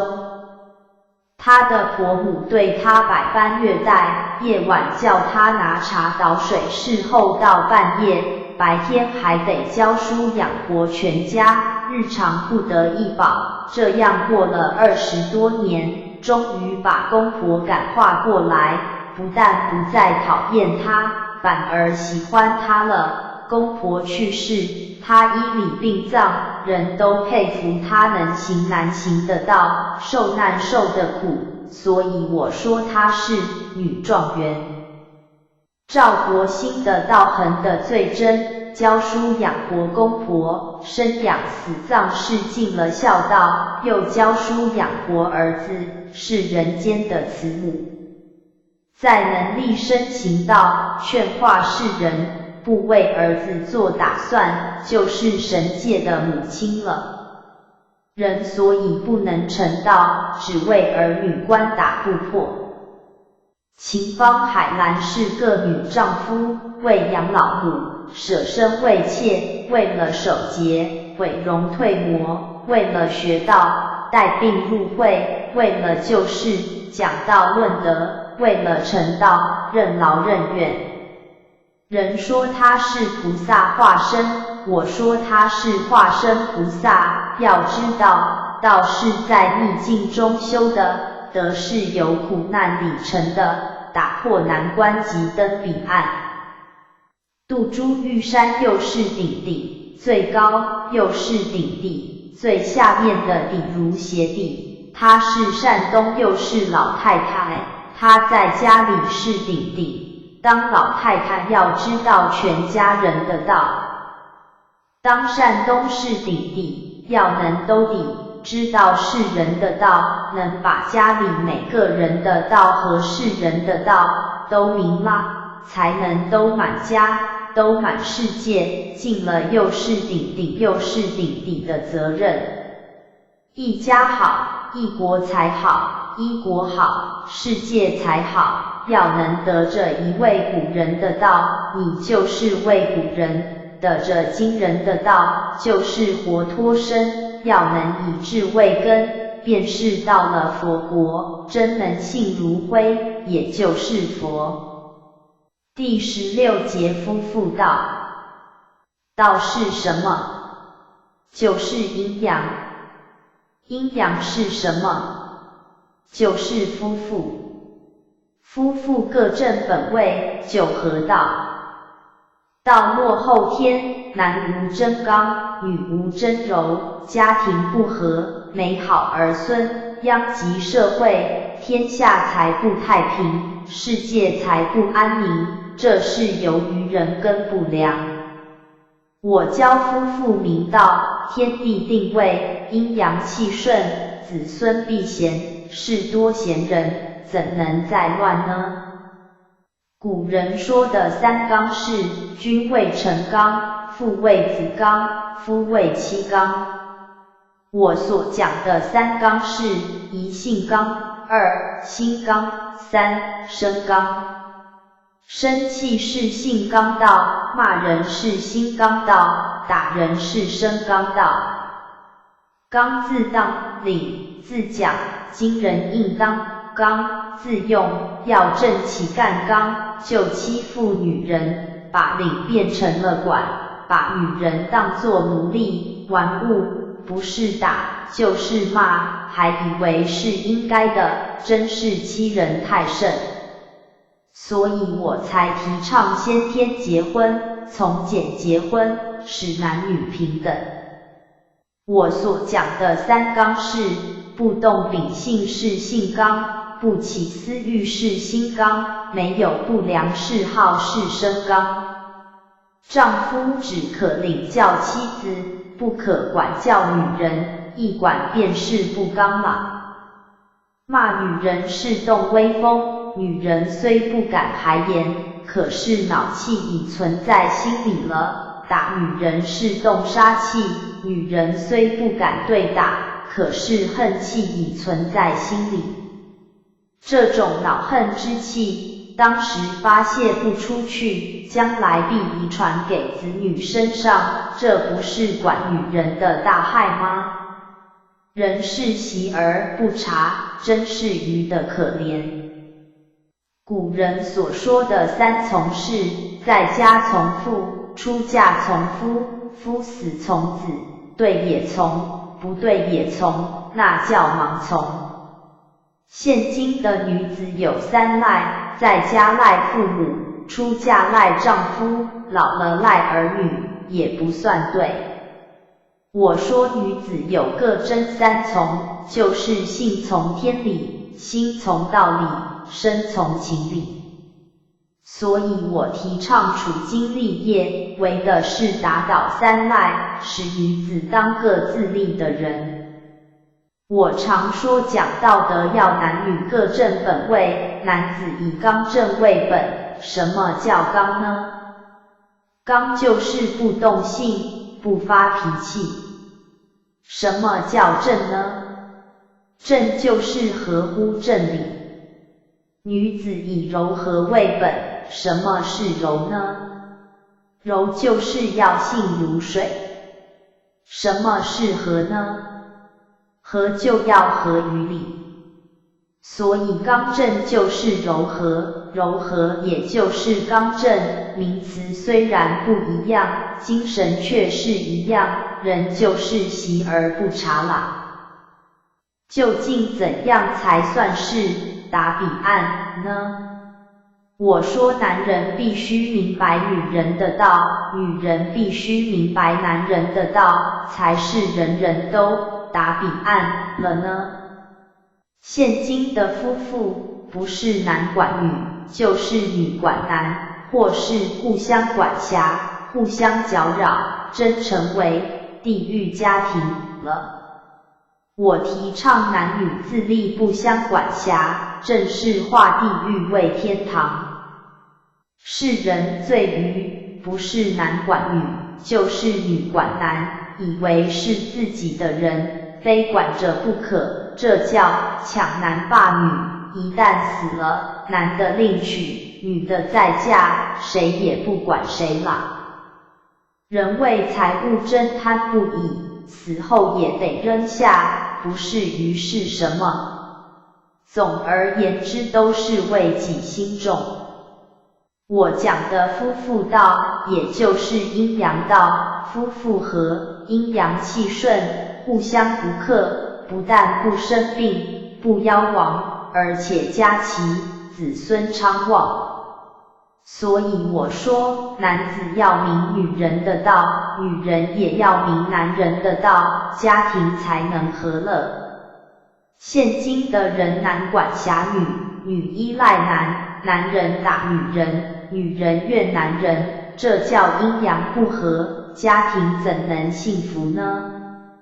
王父干讲《易经》说天意生水的六成之，我问他，水是主柔和的，你常耍脾气，怎能算天意生水呢？朱巡天问我，这两句话应该怎样行呢？我说，男人定住性刚，不发脾气，就是天意生水，女人能托满家，才算得六成之呢。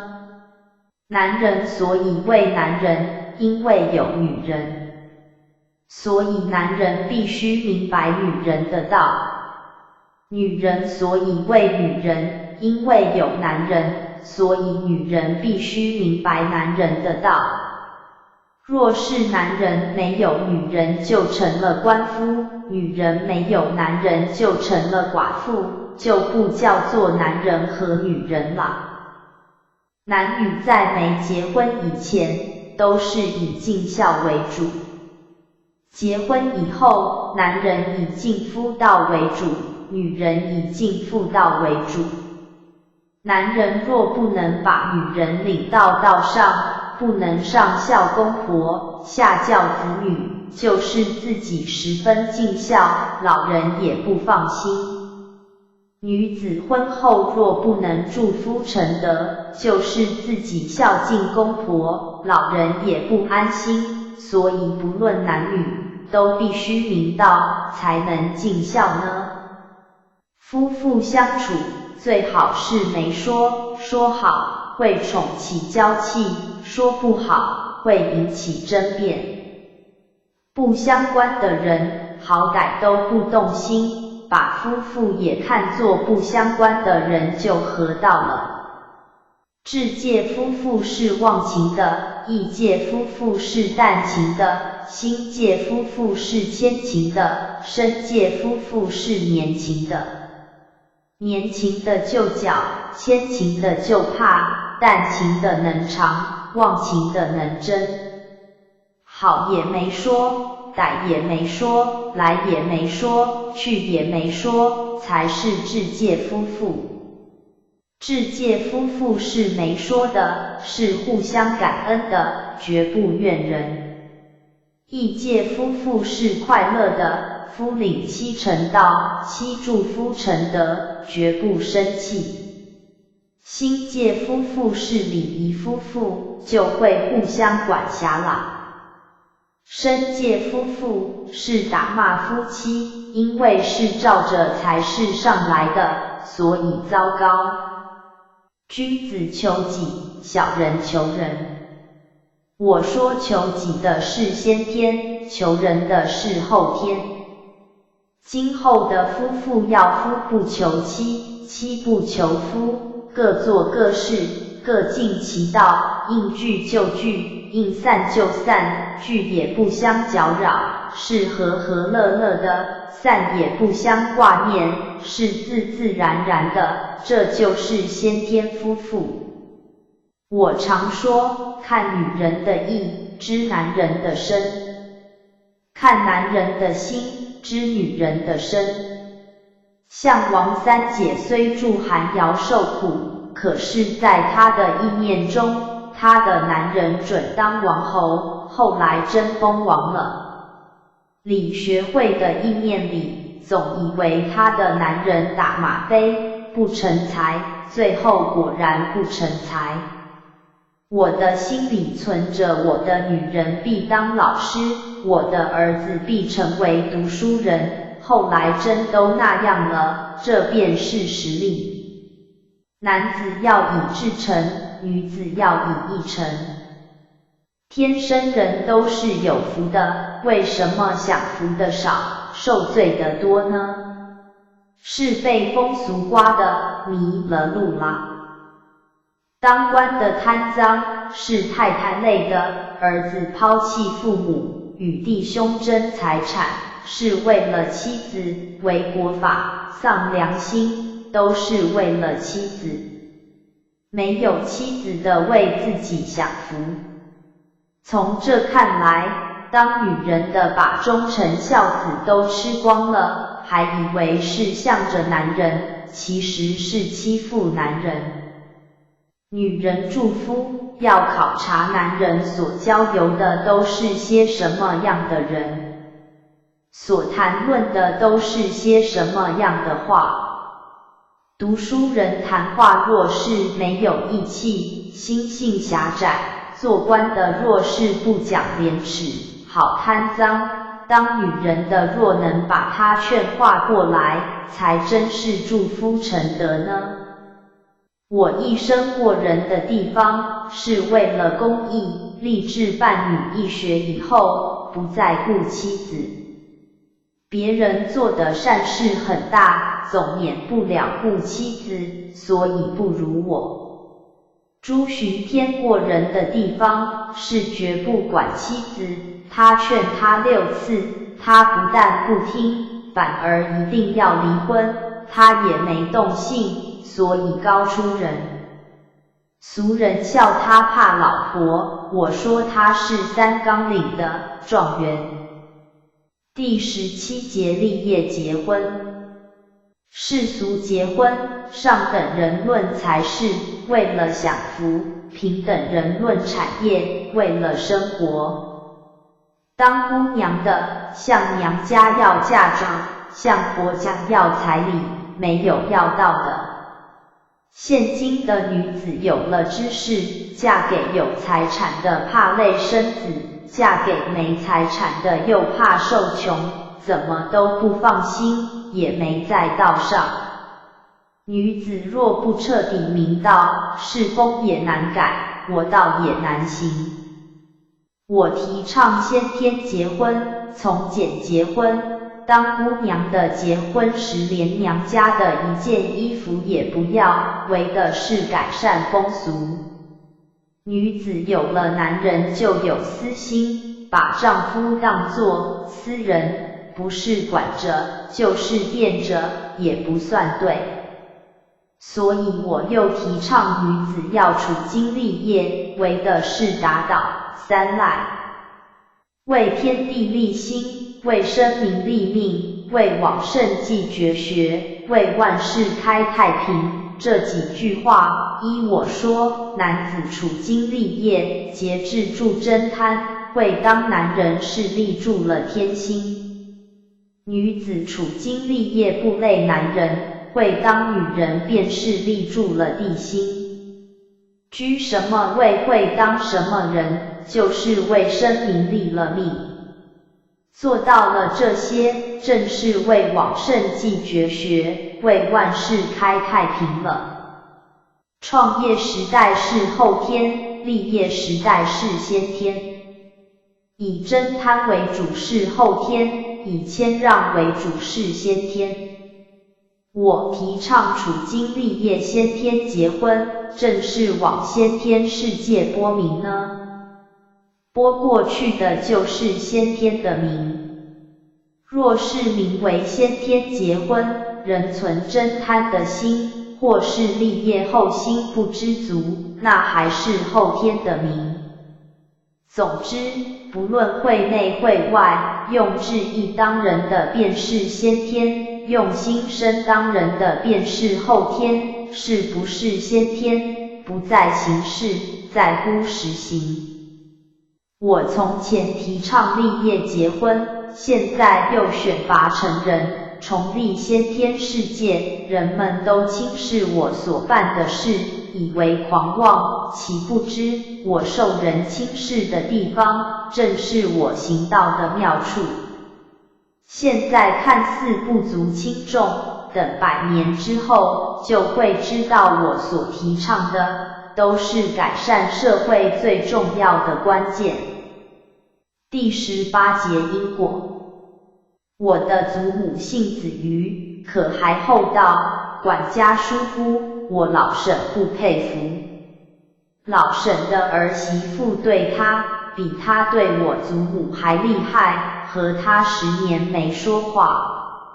老婶的孙媳妇，自从结婚1天也没侍候婆婆，等她婆婆死了，她也变好了。从这我才知道，道要是走错了，越错越远。前生在伦常上，亏哪条道，今生就少哪一轮。前生没有尽孝的，今生就缺儿子。若是伦常道全亏，今生就是孤独的人。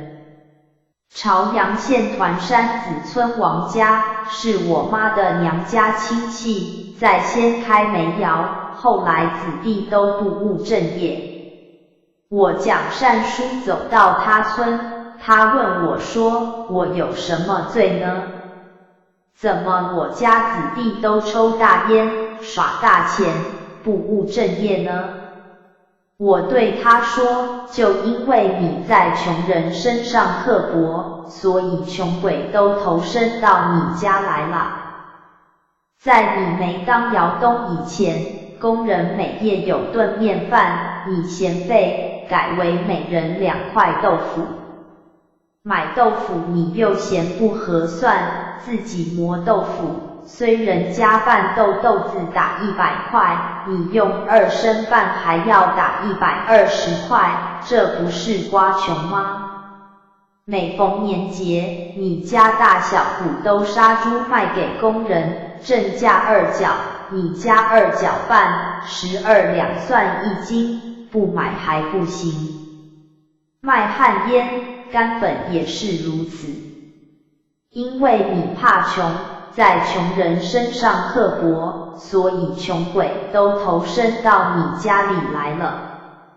你自己做的，还问谁呢？他听我说完，哭着走了。贵人侮辱贱人，将来必定愚见；富人刻薄穷人，将来必定贫穷。这也是自然回圈的理，因为你离开富贵道了。你嫌人，人必嫌你；若是你嫌愚人，愚人也必定嫌你讨厌。凡事都有回圈，丝毫不爽。不用说对人不可亏心，就是对畜生也不可虐待，畜生虽不会说话，天老爷也不答应。那年官兵在六家子没抓着胡匪，抓了个好人打的胡说，硬说胡匪跑到我家来了，把我抓去好打，我没怨人，也没生气。等到我守坟时才知道是因为我赶车打牲口打得太狠了。申诫造的罪还得申诫还。今生屈，前生不屈；今生冤，前世不冤。凡是遇事报屈的，是不明白三世因果。看人是什么性，就知道他的因果如何。凡是人今生所受的，都是前生积来的。今生是什么性，就知道前生是做什么的。今生是火性，前生一定是当官的；今生是水性，前生一定是商人；今生是木性，前生一定是工人；今生是土性，前生一定是庄稼人；今生是金性，前生一定是读书人。前生好打猎或好杀害生灵的，今生火性就高；前生好抗上的，今生木性就大；前生好说谎的，今生金性就强；前生好怨人的，今生土性就厚。牛的性里有余火，狗的性里有阴木，它就现那样个性，受那样的苦，要能把性化了，也就可以脱离畜生的苦啦。某人问我，我来生投生什么？我说，你来生投生个二老爷，无权无位，因为你心空。他问怎能不空？我说，性存天理，天命就不空；心存道理，宿命就不空；身尽情理，因命就不空。若是说假话，行假事，做假德，光好虚名，就是成神，也是个二神；若是当太太，也是个姨太太。人是万物之灵，所以万物都希望转人，若再修变可以成神成佛。可惜人都迷了，又要转物，才回圈不已。人有妄想或有牵挂，就是回圈没了。不会当人，不明道理，心就数不出来；不满意，不知足，意就数不出来；物不空，事不尽，智就数不出来。必须做一件事，了一件事，行一条道，了一条道，钻进去还能钻出来，不被视网迷住，才能赎出身来。心是造因果的根，要有一点点私心，丝毫的牵挂，心里就有黑影，就不能了尘。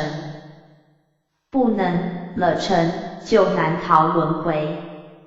所以必须死了后天心，才能永断轮回报。一切事没有不是从因果中来的，逆势来若能乐哈哈的受过去，认为是应该的，自然就了啦。若是受不了，心里含有怨气，这件事虽然过去，将来必有逆势重来，正因为受而未了的缘故。阴魂的字的腐，只知真贪，所以是昏昧的；灵魂的字上天，知伦常，知礼让，所以是清明的。第19节三界。此三界与佛经所说欲、色、无色三界不同。人是三界生的，天赋人的性，的赋人的命，父母生的生，所以说三界是人的来宗。性存天理，心存道理，身尽情理，才能返本归根。人只知有个生我，不知天上有个性我，的福有个命我。性化了，天上的性我得天觉，道理明，的福的命我得人觉。所以一人本有三身，可惜人都不知道呀。性存天理要柔和，心存道理要平和，身尽情理要迨和。万教以人为本，人有三本：一性本，二心本，三身本。当人把本忘了，便立不住，本立而道生吗？身是应万事的，有不会的事，做不来的工作，要努力去学。心是存万里的，知己知彼，知进知退，透过去就不困难。性是具万灵的，要明天理，达天时，以天命为主，按天理去行事，才算立住了。性、心、身三界不太平，是因为三界中有三个贼：一秉性，二私欲，三不良嗜好。要想三界太平，就要用天理捉拿性中的贼，用道理捉拿心里的贼，用情理捉拿身上的贼。动性耍脾气是性界的病，心死别人的不对是心界的病，为生子做打算，好占便宜是身界的病。要能反过来，病就好了。性界轻没有脾气，心界轻没有私欲，身界轻没有不良嗜好。性不轻没有福，心不轻没有禄，身不轻没有寿，所以要清三界。我听人说，混元一气化三清。我以为一个人正是混元一气，性中没有脾气是性轻，心里没有私欲是心轻，身上没有不良嗜好是身轻，三界清了，才算化三清呢。三界的病我全会治，必须分开三界，清理三槽。身无不良嗜好，身界就没病；心无私欲，心界就没病；性无脾气，性界就没病。心性的病，非用道治不好，吃药是没效的。可惜人都不知道呀。性是福心，心是禄心，身是寿心。吃得过分折福，说话伤人消禄，穿戴过分损寿。人需时时检点，不可忽略。人生要道就是去贪、去争、去缴，贪得亏天理，欠天上债；争得亏道理，欠人间债；缴得亏情理，欠阴间债。倘若三个字都犯了，欠三界的债，哪能有好结果？贪就是过，争就是罪，缴就是孽。好报屈伤心，不报屈保心保命；好后悔伤性，不后悔保性保福；好怨人伤身，不怨人保身保寿。人能不报屈，不后悔，不怨人，三界就都不受伤了。我也有个三省，一省性中没有脾气。有人服逆我的时候，我的性里起什么作用？二省心里知不知足？有没有偏私？吃亏的时候，心里是什么滋味？三省行为正不正当？确实会做什么？这就是我的三省。我也有个三纲领，就是性存天理，心存道理，身尽情理。我也有个8条目：一不贪，2不争，3不抱屈，4不后悔，5不怨人，6不着急，7不上火，8不生气。若能做到，不费金钱，不费力气，不但成道，还能成佛。能忍则信了，知足则兴了，勤劳则生了，这正是好了，不能了就好不了。第20节3性。人有3性：一天性，2秉性，3习性。天赋的性是天性，天性是纯善无恶的。孟子说的性善，正是指的天性。人父的性叫秉性，秉性是纯恶无善的。荀子主张的性恶，正是指的秉性。后天的性叫习性，习性是可善可恶的，近朱则赤，近黑则黑。告子说的性，可东可西，正是指的习性。天性不清不能明，要想清天性，先去私欲。秉性不化不能正，要想化秉性，先去我见。习性不去不能立，要想去习性，先去不良嗜好。人若能以天性用事，自然和其光，同其尘了。人的存心不同，意识一样，所以一母生9子，各不相同，这叫遗传性。就像辣椒结子必辣，酸梨结子必酸一样。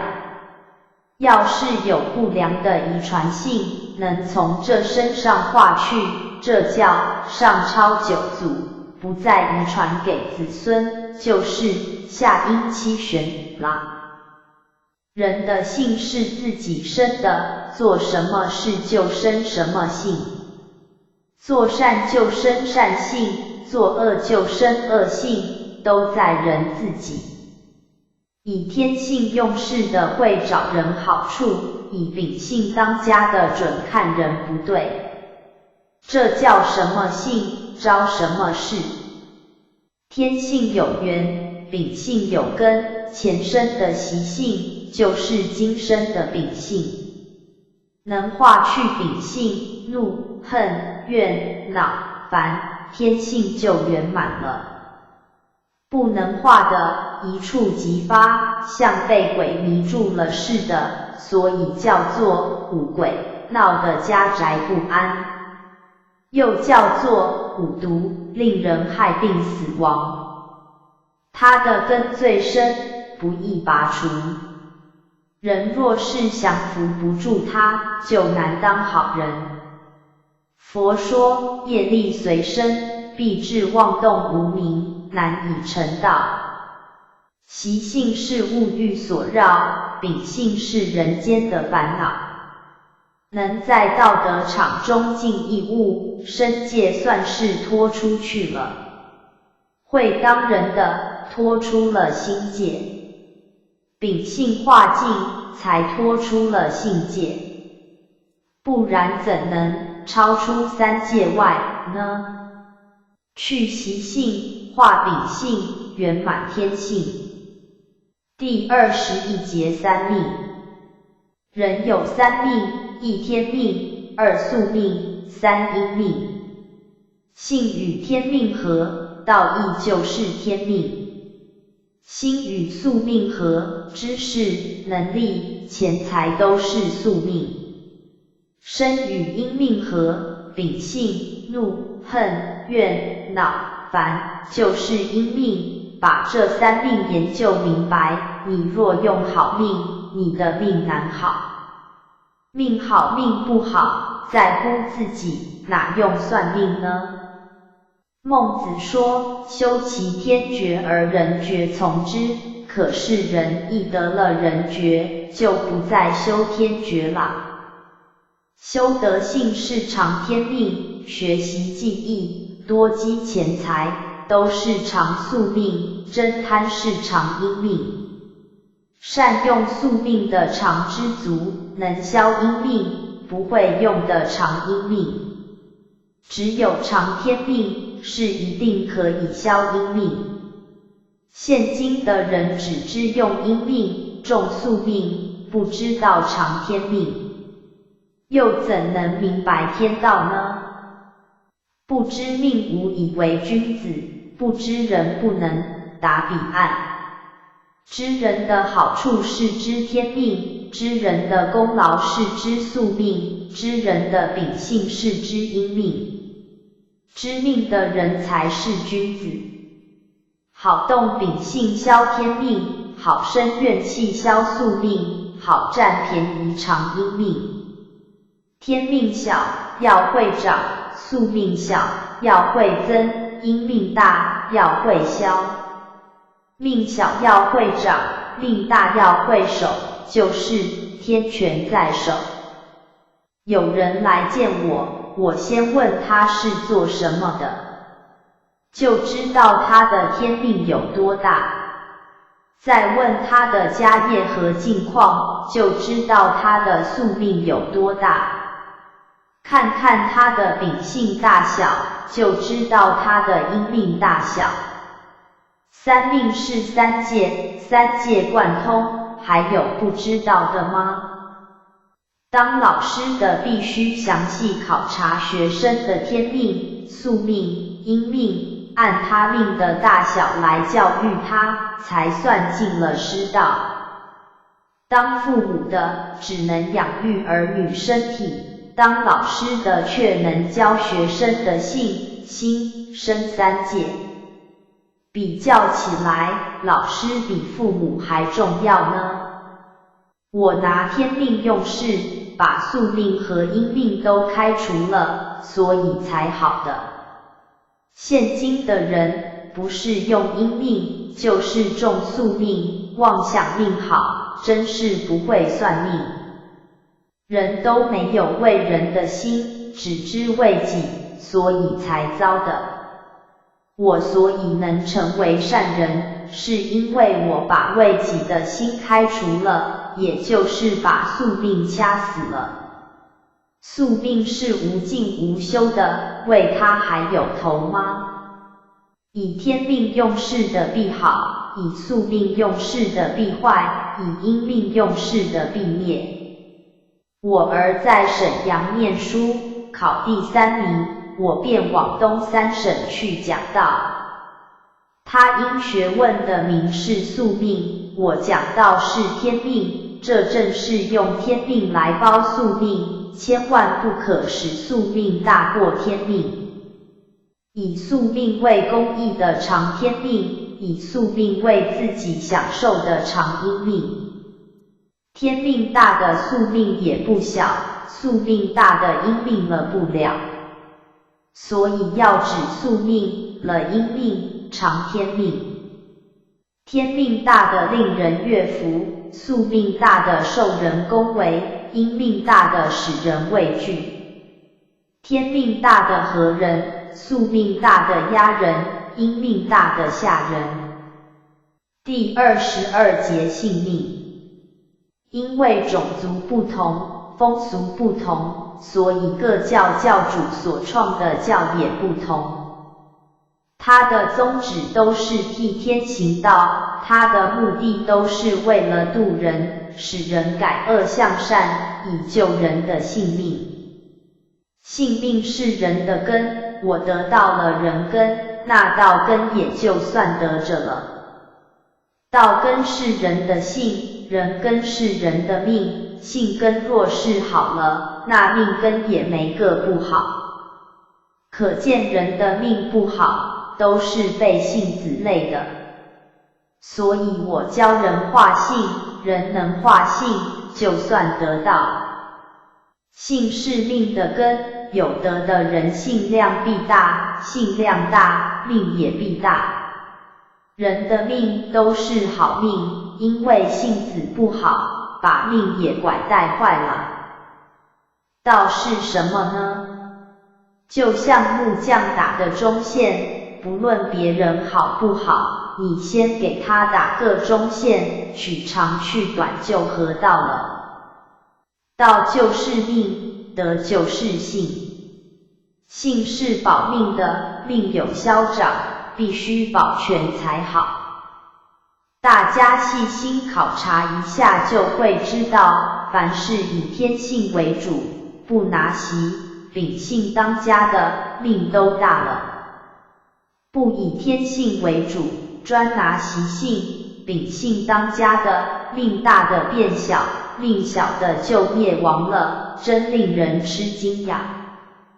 性是根，命是果，扎下根才能结果。人若定不住性，就是没扎下根，若不认命，也难结果，好似开个谎花。学道的人，一要化性，二要认命。性化了就不生气，不生气才肯吃亏，吃亏就是占便宜，认命就不怨人，不怨人才能受苦，受苦才能享福。可惜世人都不知道，把性命看轻，把名利看重了。人的性命是相连的，定住性才能立住命。当儿子的命，就得定住儿子的性；当父母的命，就得定住父母的性。什么命就得定住什么性。如果有好命，没有好性，那叫性不归命，也就是没定住性。定不住性，命就坏了。可见人要移动秉性，就得先问问自己是什么命，那性就不敢妄动了，这叫性归命。性归命的人，气质准变，天命也准长，准能当个成人。命好似灯，德好似灯照。灯要照起来，才能大放光明。人修命也要养性才能灵，和灯要照起来是一理。道像灯芯，德似灯照。德不足挡不住外界的恶风，没有道不能大放光明。所以说，有道无德道中之魔，有德无道一座空庙。古人说，修命不修性，此是修行第一病，修性不修命，一点灵光无用处。这话把性命双修的重要说得太透彻了。第23节立命。世人都愿享福，为什么享福的人少，受苦的人多呢？因为人一不知足，二不认命。人要能明道，有福会享，没福也会长。命就是人的本分，守住本分就立住了天命。天命长，名也准大起来。会当几个人就得这几条道，若是不尽职，不尽力，起虚荣，做假事，有名无实，就立不住命。女子若是羡慕人家好，怨自己不如人，又恨不如男人自由，不是抱屈就是后悔，那也是不守本分。看自己不如人，那叫自欺也叫不知足，这种人准苦。知足的人天命一定长，情理足道理长，道理足天理长，足了就不费力。若是做这个想那个，叫做漏气，像气球似的，一漏气就瘪了。又像蒸包子，一漏气就生了。所以君子做事不嫌事小，有10分力量使7分，又轻松又愉快，就是活神仙。一起贪心便落苦海，不论怎样大富大贵，也是毫无乐趣。人的名是天给的，煮饭的叫大师傅，写字的称为先生。人做事要是名不符实，就是丢天命，也就是不知命。行道不可出本位，若是离开本位，不但劳而无功，反而有过。什么是本位呢？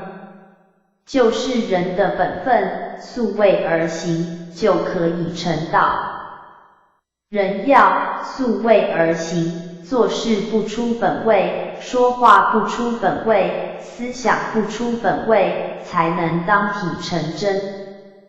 若是身为女生，羡慕男人，贫穷人想望富贵，做这个想那个，全是出位的人，怎能成道呢？就像梨要成在梨树上，不能在杏树上成。若是看哪个果木好，可以把它的马子要结的枝接在我的树上，自然长好果木。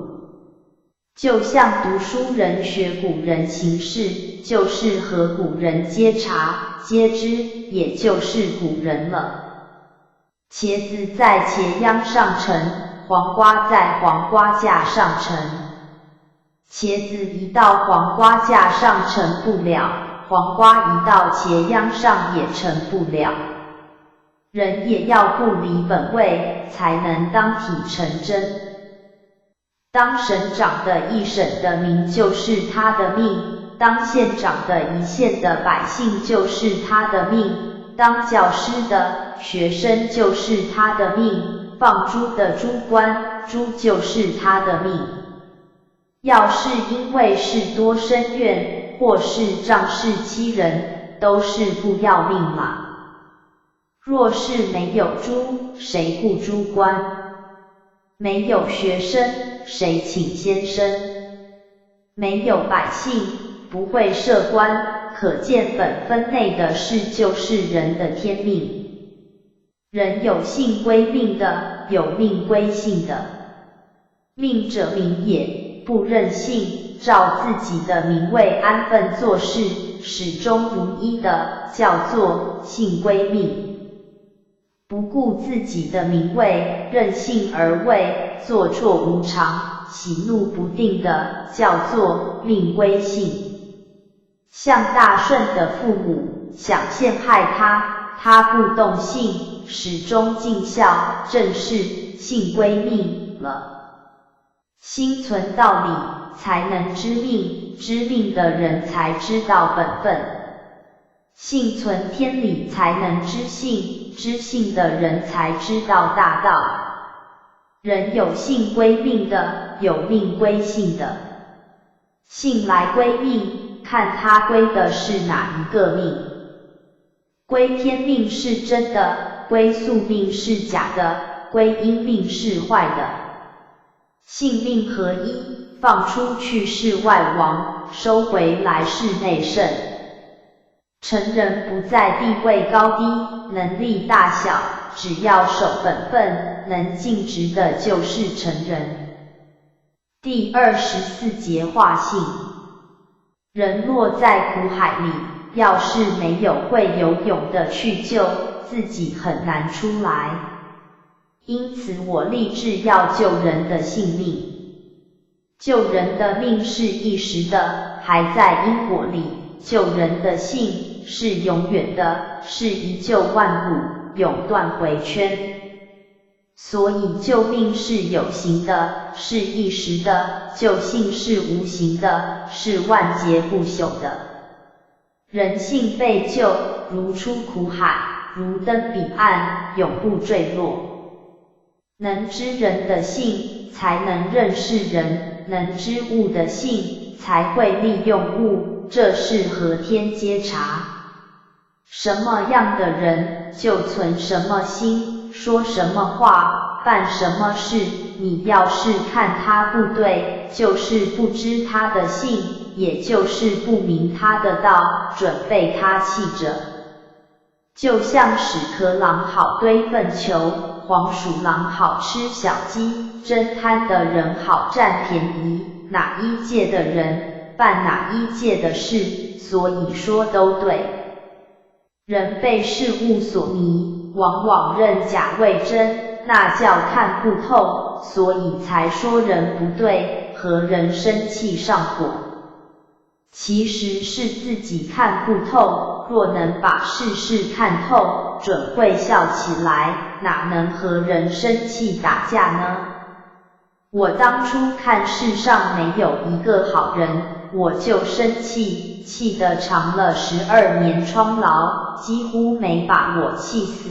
直到我35岁那年正月听善书，才知道生气不对，对天自责，我的疮痨一夜功夫就好了，立刻出了地狱。我受种种打击，立志不生气，不上火，被人讥笑也不动性。气火是2个无常鬼，能把它们降服住，使火变为金铜，气变为玉女，不受它们克，那就是佛。那年我在安达县度家烧锅，遇见张明斋、李超清，他们2人一连损，冷嘲热讽了我3天。我每天都是从早听到晚，一声也不响。晚饭后和孟汉成到郊外，仰天大笑，把阴气放出去，就不受他克。有气不生消磨难，有冤不报是修行，一点也不错。逆来的是德，人需要认识，吃了亏不可说，必是欠他的，人替你抱屈，你就偿命。若是无故挨打受气，也是自己有罪，受过了算还债，还要感激他。若是没有他打骂，我的罪何时能了？我说就是小人也有好处，是极对人好的，从反面帮助人，像岳飞是秦桧铸成的，关公是曹操铸成的，怎能不感激他们呢？天家福是逆来的，人才吓一跳，人家福是顺来的，人才都知道。我说是人都有福，就是不会想，给他送得来了，他又害怕，不愿接受。岂不知道是在逆境中成的，人是有好里头坏的。所以说好是坏的头，坏是好的头。你看，肉有香味，坏了太臭；白菜不香，坏了也不臭。果木在青的时候不会坏，熟的时候离坏就不远了。人世也是如此，想要当好人，非能担愿不可，能担千百人的愿，才有后福。人行善而得恶报，人变不平。岂不知受辱受冤能消无边罪孽，只求良心不坏就是了。金刚是最硬的东西，所以要立金刚志。愚人受人侮辱或被人斥责，不以为是家福，反而生气，是刚到了。明白人好和愚人生气，是刚炸了。不道不炸才能立住金刚志。练透人情就是学问，要在亲友中去练，练成了就不怕碰。像砖瓦似的，练透了就坚固，练不透的如同砖坯子，一见水就化了。凡是对面来的，都是命里有的，所以遇着不如意的事，不对头的人，要能忍受。孔子在陈绝粮，耶稣被钉十字架，佛被割截肢体，都没怨人，那才是真认命。真认命才能成道。从前张亚轩听我讲善、功、德，便弃产心学，受侮辱，遭磨难，永不退志，那叫定住志了。我常说逆来的是德，要接受，若是心里不乐意，就是受了也没得，若再去找回圈，就更不对了。李永成为什么超过世人呢？因为他有佛性，不论什么人支持他，他都说好呢；呵斥他，他也说好呢。所以我说他是佛界人。佛是以吃亏忍辱为占便宜，正和世人相反。人的秉性像蜘蛛网似的，遇着物便黏住，可是一见火石化了。秉性一见真火了，也就化了。要想明德，必须信缘；要想信缘，必须死心。能装个活死人，信就化了。舍钱不如舍身，舍身不如舍心，舍心不如舍性。人能舍掉秉性，就算得道。所以我教人化性，是一救万古，性灵不昧，那才是德。和女师戒烟时，我天天给她讲道，烟戒好了，她也化性了。我才知道，若能诚意给人讲道，就能使人化性。人各有秉性，所以必须化性。我年轻时患疮痨，听善书明理，才知道我的性子走逆了，向明理火上转，想不到又走到急火上，非常急躁。我乡一位姓屈的生病，被我讲好，他感我的恩，送些茶点给我。我向他大声说，你有这些东西，送给你哥哥不是敬替啦？拿给我做什么？姓屈的很不高兴。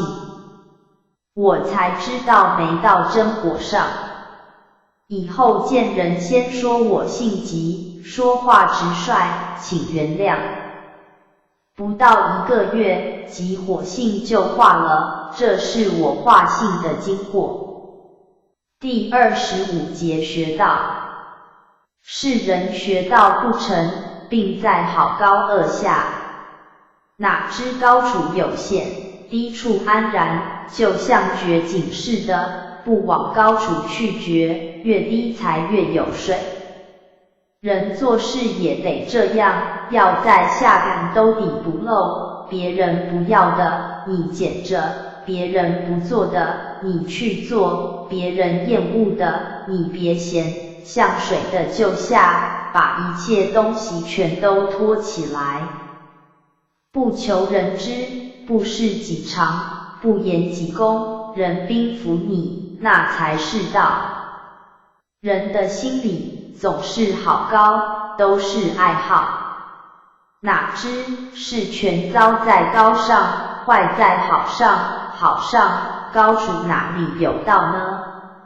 人时正眼没开，把道看错了。别人不做的你去做，别人抛弃的你捡来，那就是德，也就是道。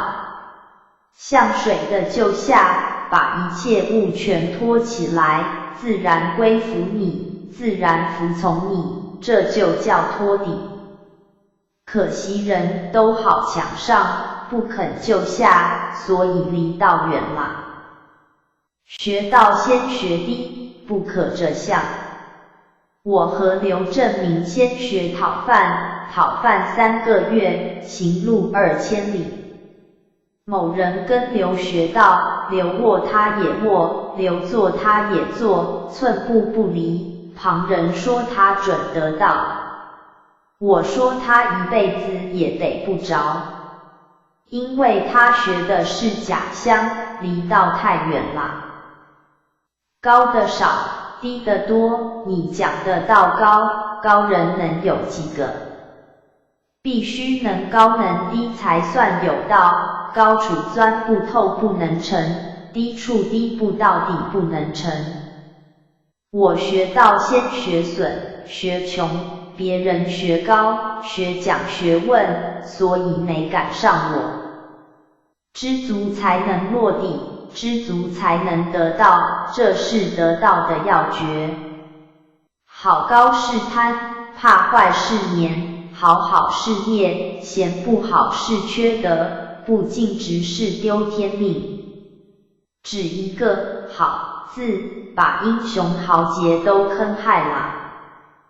第26节悟道。我常说人不论是做事、读书或学道，必先诚意，就是专心致志，要像饥者求食，渴者思饮那样，时时用心，处处设法，才能成功。我办女义学，受一次打击，变一次方法，到底把妇女道讲明，把罩住女子的黑幕揭开了。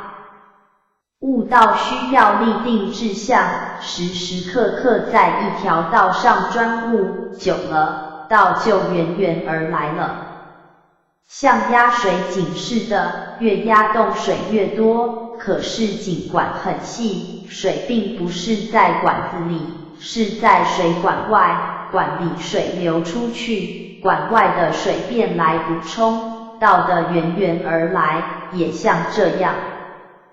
我的道并不是一下子的，是一点一点格悟出来的。我给张表兄家扛活时，表侄叫我做活的，我就格悟了100天，才明白了。后来我一宗一宗去格悟，才知道世界的源头是闺女，是法的源头是庶夫人，世界的大机关是金钱，不会这3宗，治不了世界。人想明道，先悟自己的道，再悟家人的道，后悟人的道，最后再考察万物的道。有不知道的便自问自答，慢慢的也能明白，这叫问天。我在扛活时便自问，人为什么做工？自答，为过日子。为什么过日子？为养活人。养活人为什么？为行道。我仔细一想，道全没行，人都当错了。我才格悟出姑娘道、老太太道以及父子、夫妇等道，这就叫悟道。道是天道，人人都有，并没有离开人。今人为什么没得着呢？举例来说，一颗豆子有了秧，必须向上渡浆，把豆粒渡成了才算。人也有本，常心思自己的本，诚心求3个月，便能得着，这是我求做活道的着的。人做一宗事，行一条道，都可以包罗天地，包罗万古。可惜一般人试过以后就不知玩味了。凡是做过的事，闲着时要虑，虑明白叫绝，做过不知叫迷，迷就是生。学道的人先要考察自己身子行的是什么，心里存的是什么，性子明的是什么。的暇时就格悟自己以往行的对不对，现在行的又如何，将来要怎样行。人世知多大，管多远。我早先不知才生气长病，以后虑明白了，病才好的。第27节道德会。凡事都有个本，道德会的本就是男女，因为全球万国都是由男女而成的，有男女而后有夫妇，有夫妇而后的父子、兄弟、朋友、君臣等伦。夫妇是人伦之始，这话说得太对了。我们道德会要改建社会，首先就要从男女两个人身上下手，能使男女各正本位，都能自立，自然五伦有序，家齐国治了。道德会是空的，必须有道德人，说道德话，办道德事来装满它，才是真的道德会。像水缸似的，必须装水才是水缸，若是装酱就成为酱缸了。所以名实必须相符，这是非常重要的。道德会的人要能阐扬道德，领其风俗，便是公之首，倘若不能，就是罪之魁了。清末变法没成功，我就知道将来念书人要归一家，不过50-60年就变为新学界了。清末的念书人都是邪生，专门玩邪的，所以出个新学界专玩横的。现在横的又过时了，又来顺的，道德会专讲顺的，怎地都好。道德会要不能把道担起来，讲明白，将来还是要遭劫。道德和法律是国家的阴阳两大作用，缺一不可。现在的人常说，道德补法律之不及，不知法律是补道德之不及，要是不以道德为主，不论法律怎么严，也要失败。残作茧不是想永远住在里面，是要画个蛾从茧里飞出去。人做事也该如此，立一个会，办一所学校，做一个生意，过一个家，不是要老死在里面，不过是借他成我的道就是啦。现在的人做一宗事就当作是后半辈子的养老的，该有多么愚！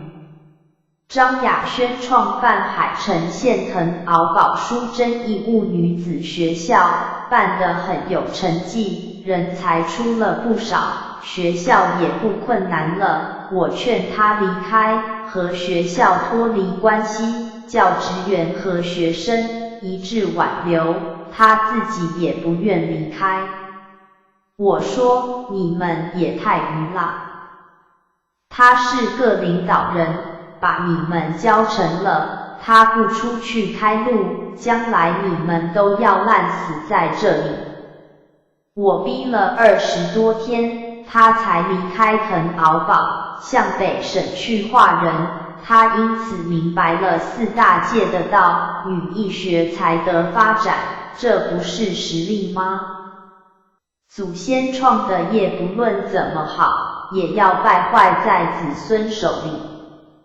就像古时教主所创的教一样，不论怎么好，也都要败坏在门徒的手里，没有打破子弟观。因此，我不收徒弟，也不当师父。我的道是最平等的，不当师父不担过，不收徒弟不操心，有多么自然，固然就成为死的了。我讲道话是40年，谁信谁不信我都知道。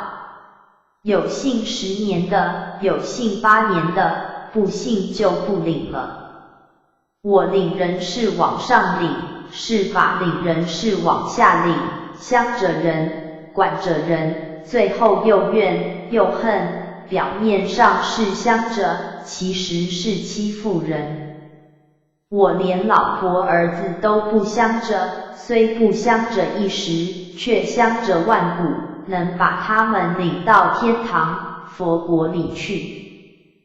不信的就是缘浅，不可成仇，所以渡人也要看火候。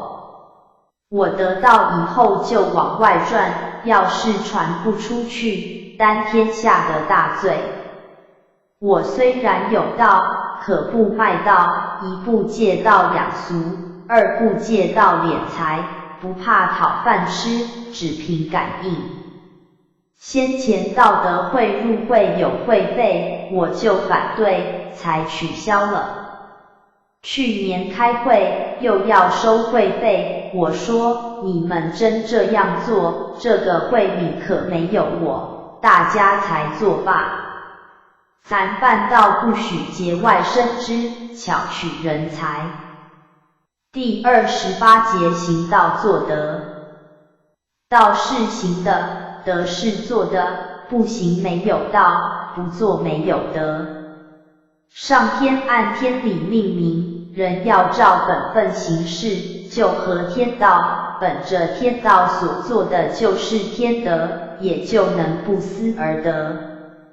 现在的人只知求财，不知做德，那是舍本求末，等于开个谎花，没扎下根，哪能结果呢？德是根，财是果。所以要想发财，先要做德，那德就是摇钱树的种子。所以说，大德者必得其路。没有贪来的德，没有争来的功，没有缴来的福。把事做好，助人成事是功，有功的人必能掌权。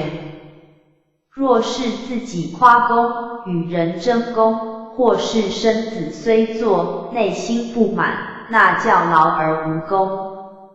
舍钱行善或劝人为善都是善，做善的人来生准富，有鸿福享，可是还在因果里。要是能教人去习性，化秉性，除去心性上的苦恼，叫做救性，救性是于救万物，那才是德。人的性子清，才能存德。明白人托起于人较有德，愚人能信明白人也是有德。天生智者，原为的是愚人。明白人要是不托于人，就是为天命，愚人不信明白人，也是为天命。我虽然劝世多年，仍觉得对不起人，因为人还没有比我明白，若有人比我明白，我心才安。我常听人说，大丈夫能屈能伸。怎么叫能屈能伸呢？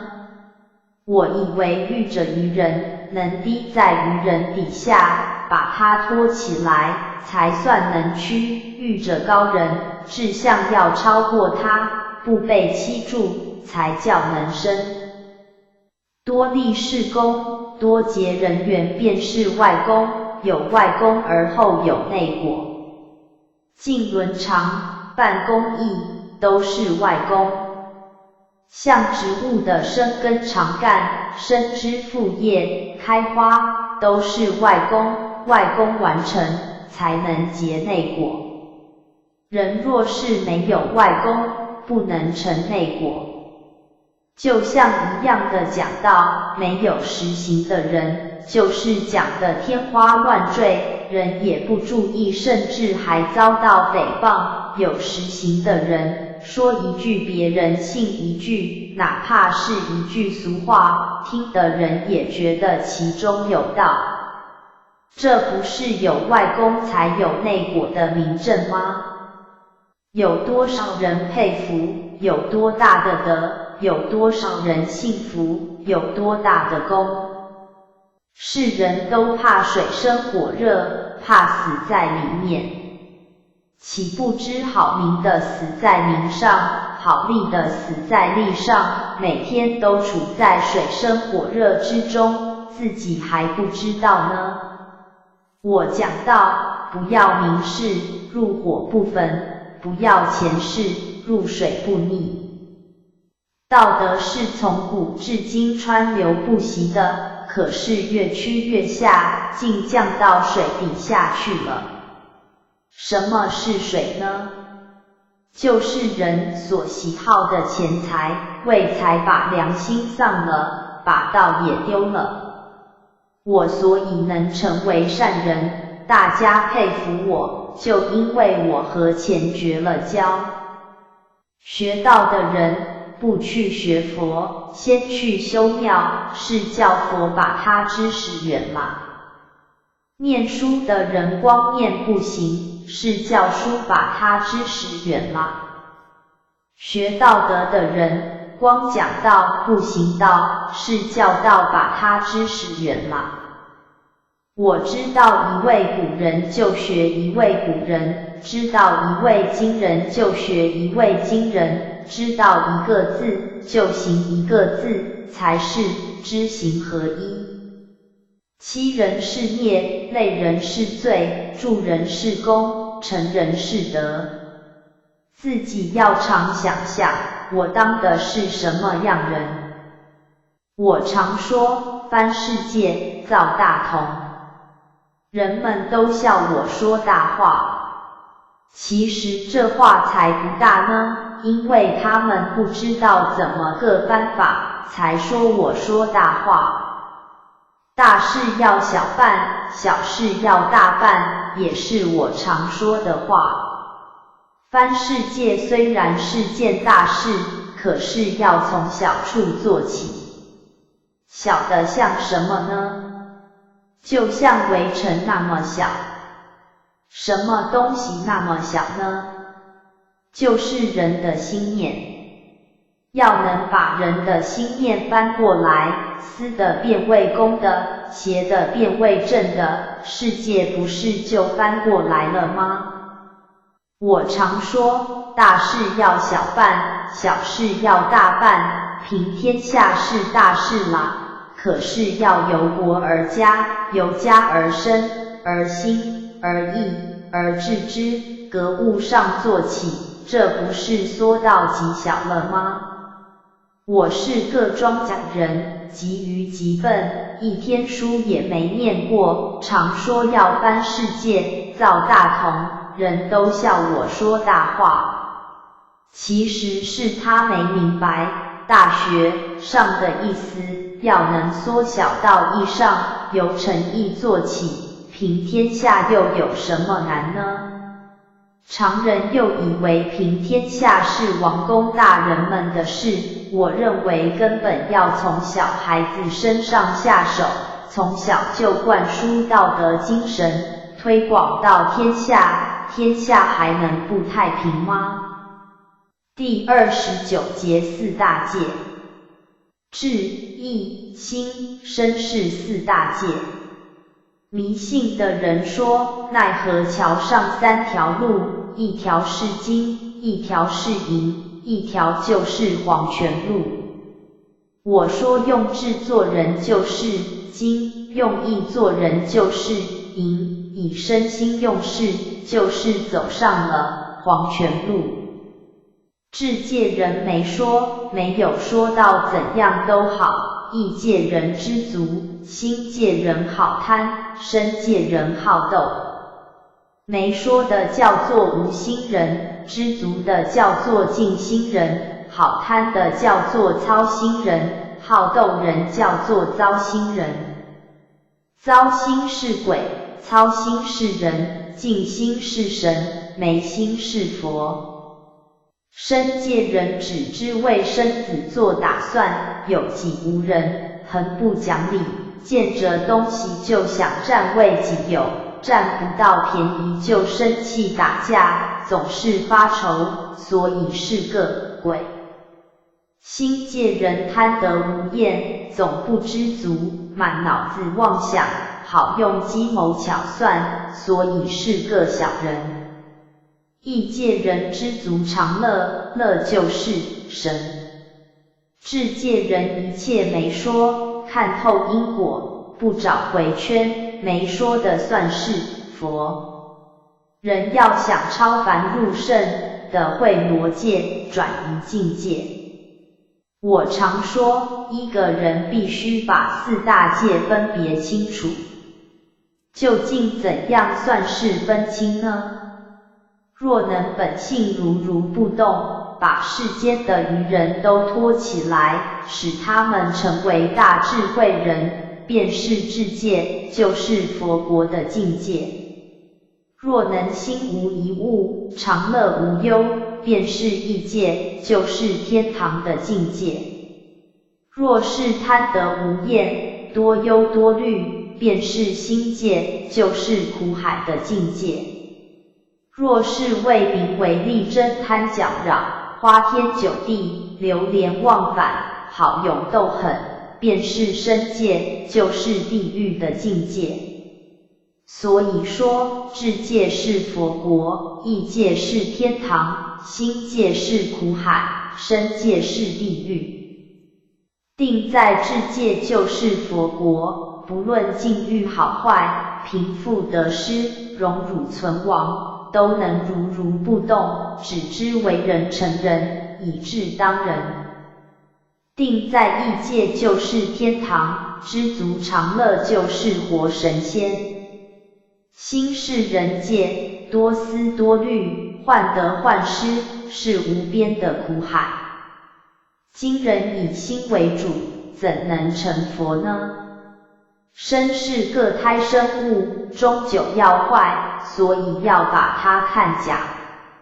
人必须立功立德，不知从功德入手，哪能成道呢？智界人就像春天，专讲身法。古人说，有气不生消磨难，有冤不报是修行，正是智界人的表现。异界人就像夏天，专讲包容涵养，使万物滋生繁茂，君子成人之美，正是异界人的行为。心界人就像秋天，专讲自私，就像万物到了秋成的时候，各自结果不顾别人，所以弄得七零八落。身界人就像冬天，专讲破坏，只知横取豪夺，人人怕他，不敢沾染，沾着一点边就受害不浅。所以我常说，智义两界是建设世界的，心身两界破坏世界的。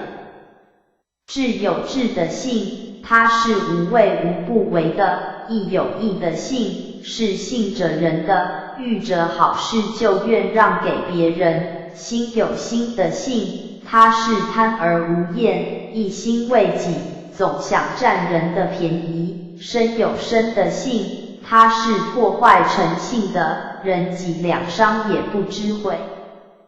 所以说，心身两界绝不可叫它为主，只可叫它听令。是坏人不坏是智界人，智界人什么也不计较。异界人是大义包含，心界人总是算计，怎么能占便宜？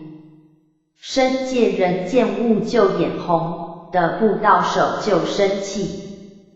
佛说有3000大千世界，我说有4个大世界，得到的人一眼就看出是哪一界的人。以身当人的，不论做到什么地步也是个破败心；以心当人的，不论怎么能干，也是个操心人；以义当人的，不论事情怎么多，也不累心，是为活神仙；以智当人的，不论遇着多么逆的环境，也不动性，就是一尊佛。以佛法来看，不动业所感果报在色无色界天，尚未超出轮回。若能以此功德回向西方极乐世界，必定能往生西方净土，成佛无疑。身界人说话，说完就了，存都不存是空的。心界人说话，好谈空理，说了不行，是假的。异界人说话，说完不忘一定要实行是好的。智界人说话，如同板上钉钉，用力也难拔是真的。身是坏的，心是假的，意是好的，智是真的。人要当真了，佛、神、人、鬼都能受感动，这叫一真一切真。你要是不真，一切全假，就是好事也得变假。所以君子求矣，并不怨人。别人不真，是因为我没真；别人不好，是因为我没好；世界美好，也是因为我没好。大学上说，一家人，一国兴仁，所以我才认天下的不是。人有不是都往外推，不知自省，才起争端。身见人不知有过，闻过则怒，终身不改；心见人好面子，闻过则是，这是会过，知而不改；意见人虚心，闻过则喜，有过能改。智见人闻过则拜，心里感恩，从心里认不是，不是口头上认不是，是真认不是，内心里忏悔。志向树根，意向树干，心向压叉，身向枝叶。枝叶压叉必须修剪，所以要正心修身。志、意、心、身四大界之间，都隔着108000里。身见人无所不为，他有一帮吃喝玩乐的坏朋友，他就是想学好，他的那帮坏朋友也要缠着他，使他不得上进，所以夺戒是很难的。心界想跟意界，心界的亲友拉着；意界想跟智界，意界的亲友拉着。所以必须四大界分清，才能成道。我自从办善德堂以来，连登了好几部。孙悟空一个筋斗云能打108000里，我也有这本领。我办善德当失败，是坏人不坏，是打了个108000里。安达大会后，高振武、杜少鹏要给我还善德当的债，我不接受，又打了个108000里。四大界是给人定位的，明白四大界，就认识一切人，知道他是由哪一界来的，现在落在哪一界，是哪一界人，就办哪一界的事。有没有宿根？有没有因果？性善还是性恶，全在性子里带着，成于中行于外，性子轻的人一眼就看得出来。不但知道他的现在，并且知道他的前生和来生托生什么。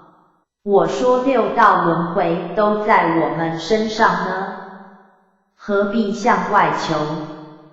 人的持身行事，用智的便是佛道，用意的便是神道，用心的便是人道，贪取外物不顾情理的便是悟道，专好上火的便是妖道，专好生气的便是鬼道。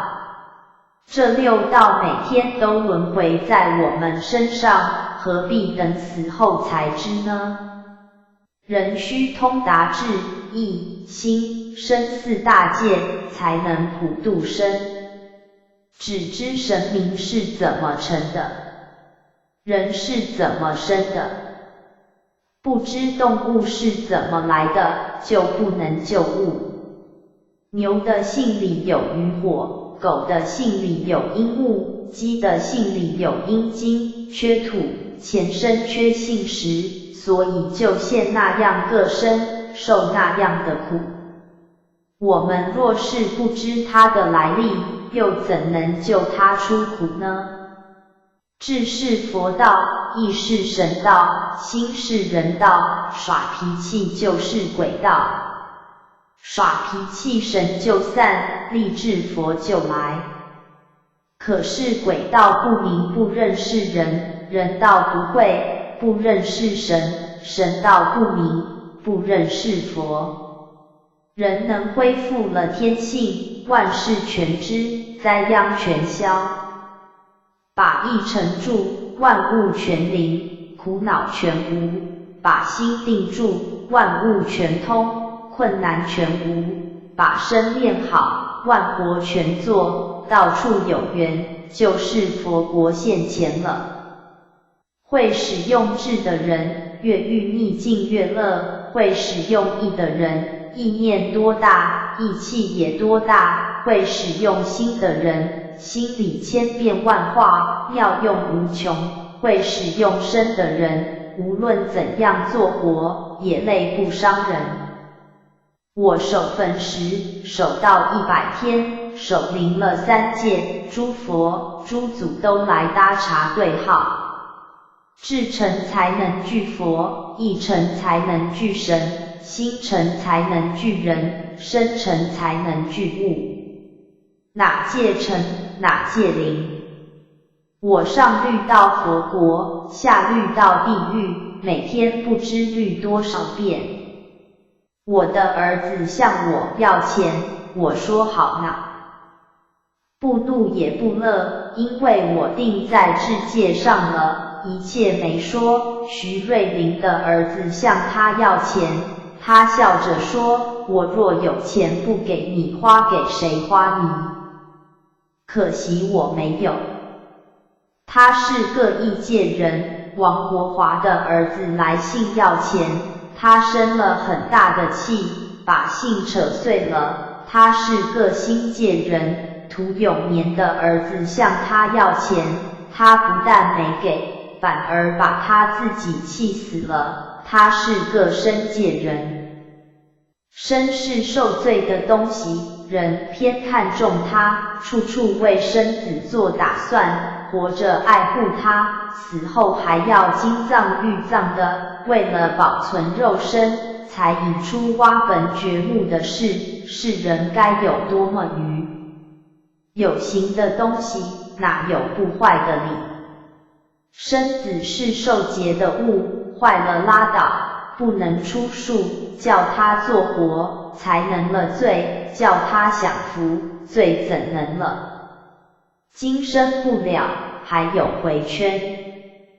心就是魔，处处出现，千丝万虑，非非妄想，便是魔扰心，忧愁烦恼，生气上火，便是魔扰性，游手好闲，满身是耗，便是魔扰身。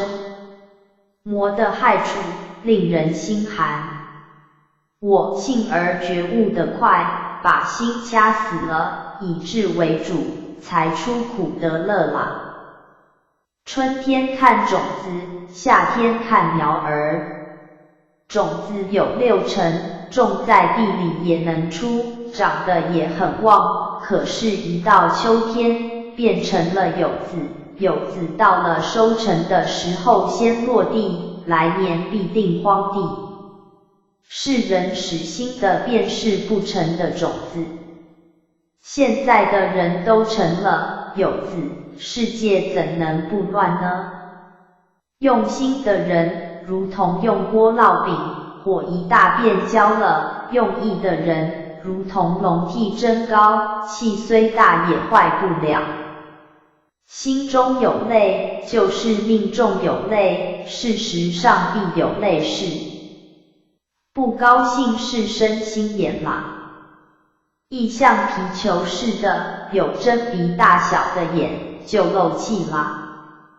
性是本，智是根，是万物万事的根。根像雨似的，天雨本来无心，可是酸梨得了必酸，甘草得了必甜。智在天地之间，也像那雨一样。我们观察古人行事，要知道古人是用智、意、心、身哪个自成的道。像孟母教子是用智自成的，三娘教子是用意自成的。观察今人也是一样。好了好了，了一个，好一个，好一个，开一个。有身，心放不开；有心，意放不开；有意，志放不开。近人近了10心，远人近了10意。神是近人远，远人近。佛是一切都远，远而不远。像是人对我，现在不是都成为近人了吗？意是神，沉住意不令外散，涵养久了，自然如神。神和天地同大，哪念哪有，谁念谁灵。意是阳光，能照破黑暗，把私欲除尽，天理自然流行。秉性化了就是义，我们化世界，轻则用义，重则实质。能够用智的，万事罪孽一笔勾销。可是魔来了，你可得定住，稍微一动，便是种子。人们持身行道必须谨慎，智界人一到了智，便要坠落到身界，意界人一失足，便落到心界。要想定住智，必须用3戒养生。首先要立本，例如教员，就该常研究教书的道，把书理钻透，本自然立住。人要是定在智界上，如不动，不用你去找佛，佛就会来找你。你要是定不住智，就是天天求佛，佛也不理你。因为你见好事心里高兴，是被善魔磨到了；见坏事心里发愁，是被恶魔磨到了。要是到了智界上，好事歹事都不动心，对与不对全部动性，魔就助你成佛啦。修行人怕染尘，所以有离尘的，有避尘的。岂不知尘在心里，不在身外，要从心里了。心里不可有尘，身外不能没尘。不迷不染，着魔也不后悔，受屈也不怨人，得失苦乐都不动心，才是智界人。此心才能化性，秉性化了而后意诚，意诚而后至诚，这是一定的理。我最初定在意界上，果然灵了。我还嫌小，又定在智上，一切没说，不赚钱，也不花钱，专门讲道，一切都在道中求，活也活在道上，死也死在道上。用智要从近处做起，我和谁接近，就先悟谁的道，先知谁的性，把他筑起来，叫他佩服了算。先令1、2人佩服，再令千百人佩服，这才是真用智。用智当人是没说的，不变的，你欺我、骂我也是成我，你假、你诈也是成我，就是杀了我也是成我。像岳飞就是秦桧铸成的。神是助人的，鬼是搅人的。要是能定住智，不但神能助人，鬼也能助人，反面的助，力量更大。智要高，意要大，心要平，身子要低。各教圣人，没有不是以智为主的。我听说孔子在陈绝粮，仍然是坦荡自如，弦歌不辍。又听说耶稣被钉在十字架，3日复活，人就是人。释迦佛当人辱真人时，被割力王割截肢体，还说我成佛先度你。他们这种精神是不是一样呢？所以我说，各教的形式虽然不同，可是这种精神是一样的，若是分门别类就不对啦。真到了智界，半点火气也没有，只剩真乐。第30节立志。我在年轻的时候，常听亲友谈论说，我爹和我爷爷都是读书人，我太爷更有善书的美名，我一天书也没念过，可说是目不识丁了。将来有何面目见祖先于地下呢？想到这里，非常惭愧，因此我便立志，不论我怎么穷，也非供我儿子念书不可。后来我儿子8岁读书，很聪明，先生非常夸奖。我见先人后人都能读书，我可怎么办呢？我便自是说，我也非读书不可。自从38岁起，便学讲善书，后来也能认识几个字，还能讲善书，现在又能和大家研究道德，想起来真是可乐。这都是由立志上得来的。人常说要有大根大气，什么是大根呢？我年轻的时候给人家扛活，听人讲《三国演义》，说关公寸功未立，不出曹营，我就立个志，不论给谁家扛活，我也是寸功未立，不出曹营。立志就是大根。什么是大气呢？做一件事要想想，能不能推行天下，天下的人要都这样做，能不能好呢？若是能好，一定行得通，这就是大气。现在的人都看到势力上去了，未免大错。我35岁时就知道后天世界已到了末运，将来要变成先天世界啦。究竟先后天怎样分别呢？人人只顾妻子儿女就是后天，不顾身家只谋公共福利的就是先天。我21岁那年，给人扛活，看见有的兄弟们分家，为争产业拿刀动枪，都有闹出人命的。我暗自寻思，他们是为谁争呢？想了一天，忽然明白了，他们是为老婆儿子争啊。那时我正在抬粪，便把粪筐向粪堆上一丢，大声说，我非当个特别人不可。伙伴们瞅瞅我，也不知我说的是哪里的话。等到我38岁那年守坟，就对女人说，今后我不能再为你们过家了，守坟期满，我就以劝善立学位偏职，直到现在。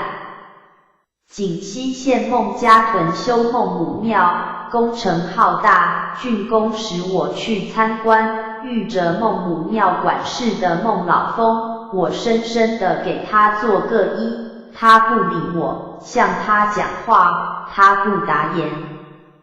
走出孟母庙，我便立志说，可见你们老孟家出圣人，你就那么自大。我们老王家就不许出圣人吗？找非立志学圣人不可。旁边有人讥笑我说，你能赶上吗？我说，赶不上也追他几步。我听人讲，中庸上说，夫孝者善济人之志，善述人之事，那是照自己先人说的话，我看也可以推开来讲。我听人讲羊角哀舍命全交的故事，我就记羊角哀的志，去救杨国善人，我也就述了羊角哀的事。我这样做，也就由于便明了。圣贤的志，谁不可以记呢？记哪位圣贤的志，不是孝子呢？当今之事，诸天神明，全在人间，可并没有投身落凡。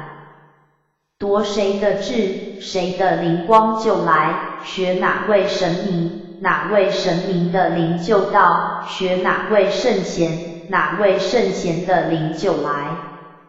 遇着什么事就学什么人，像摘花似的，搞一个做一个。孟子说，人皆可以为尧舜，就是叫人夺智。平常人要不夺古人的智，终究是个平常人。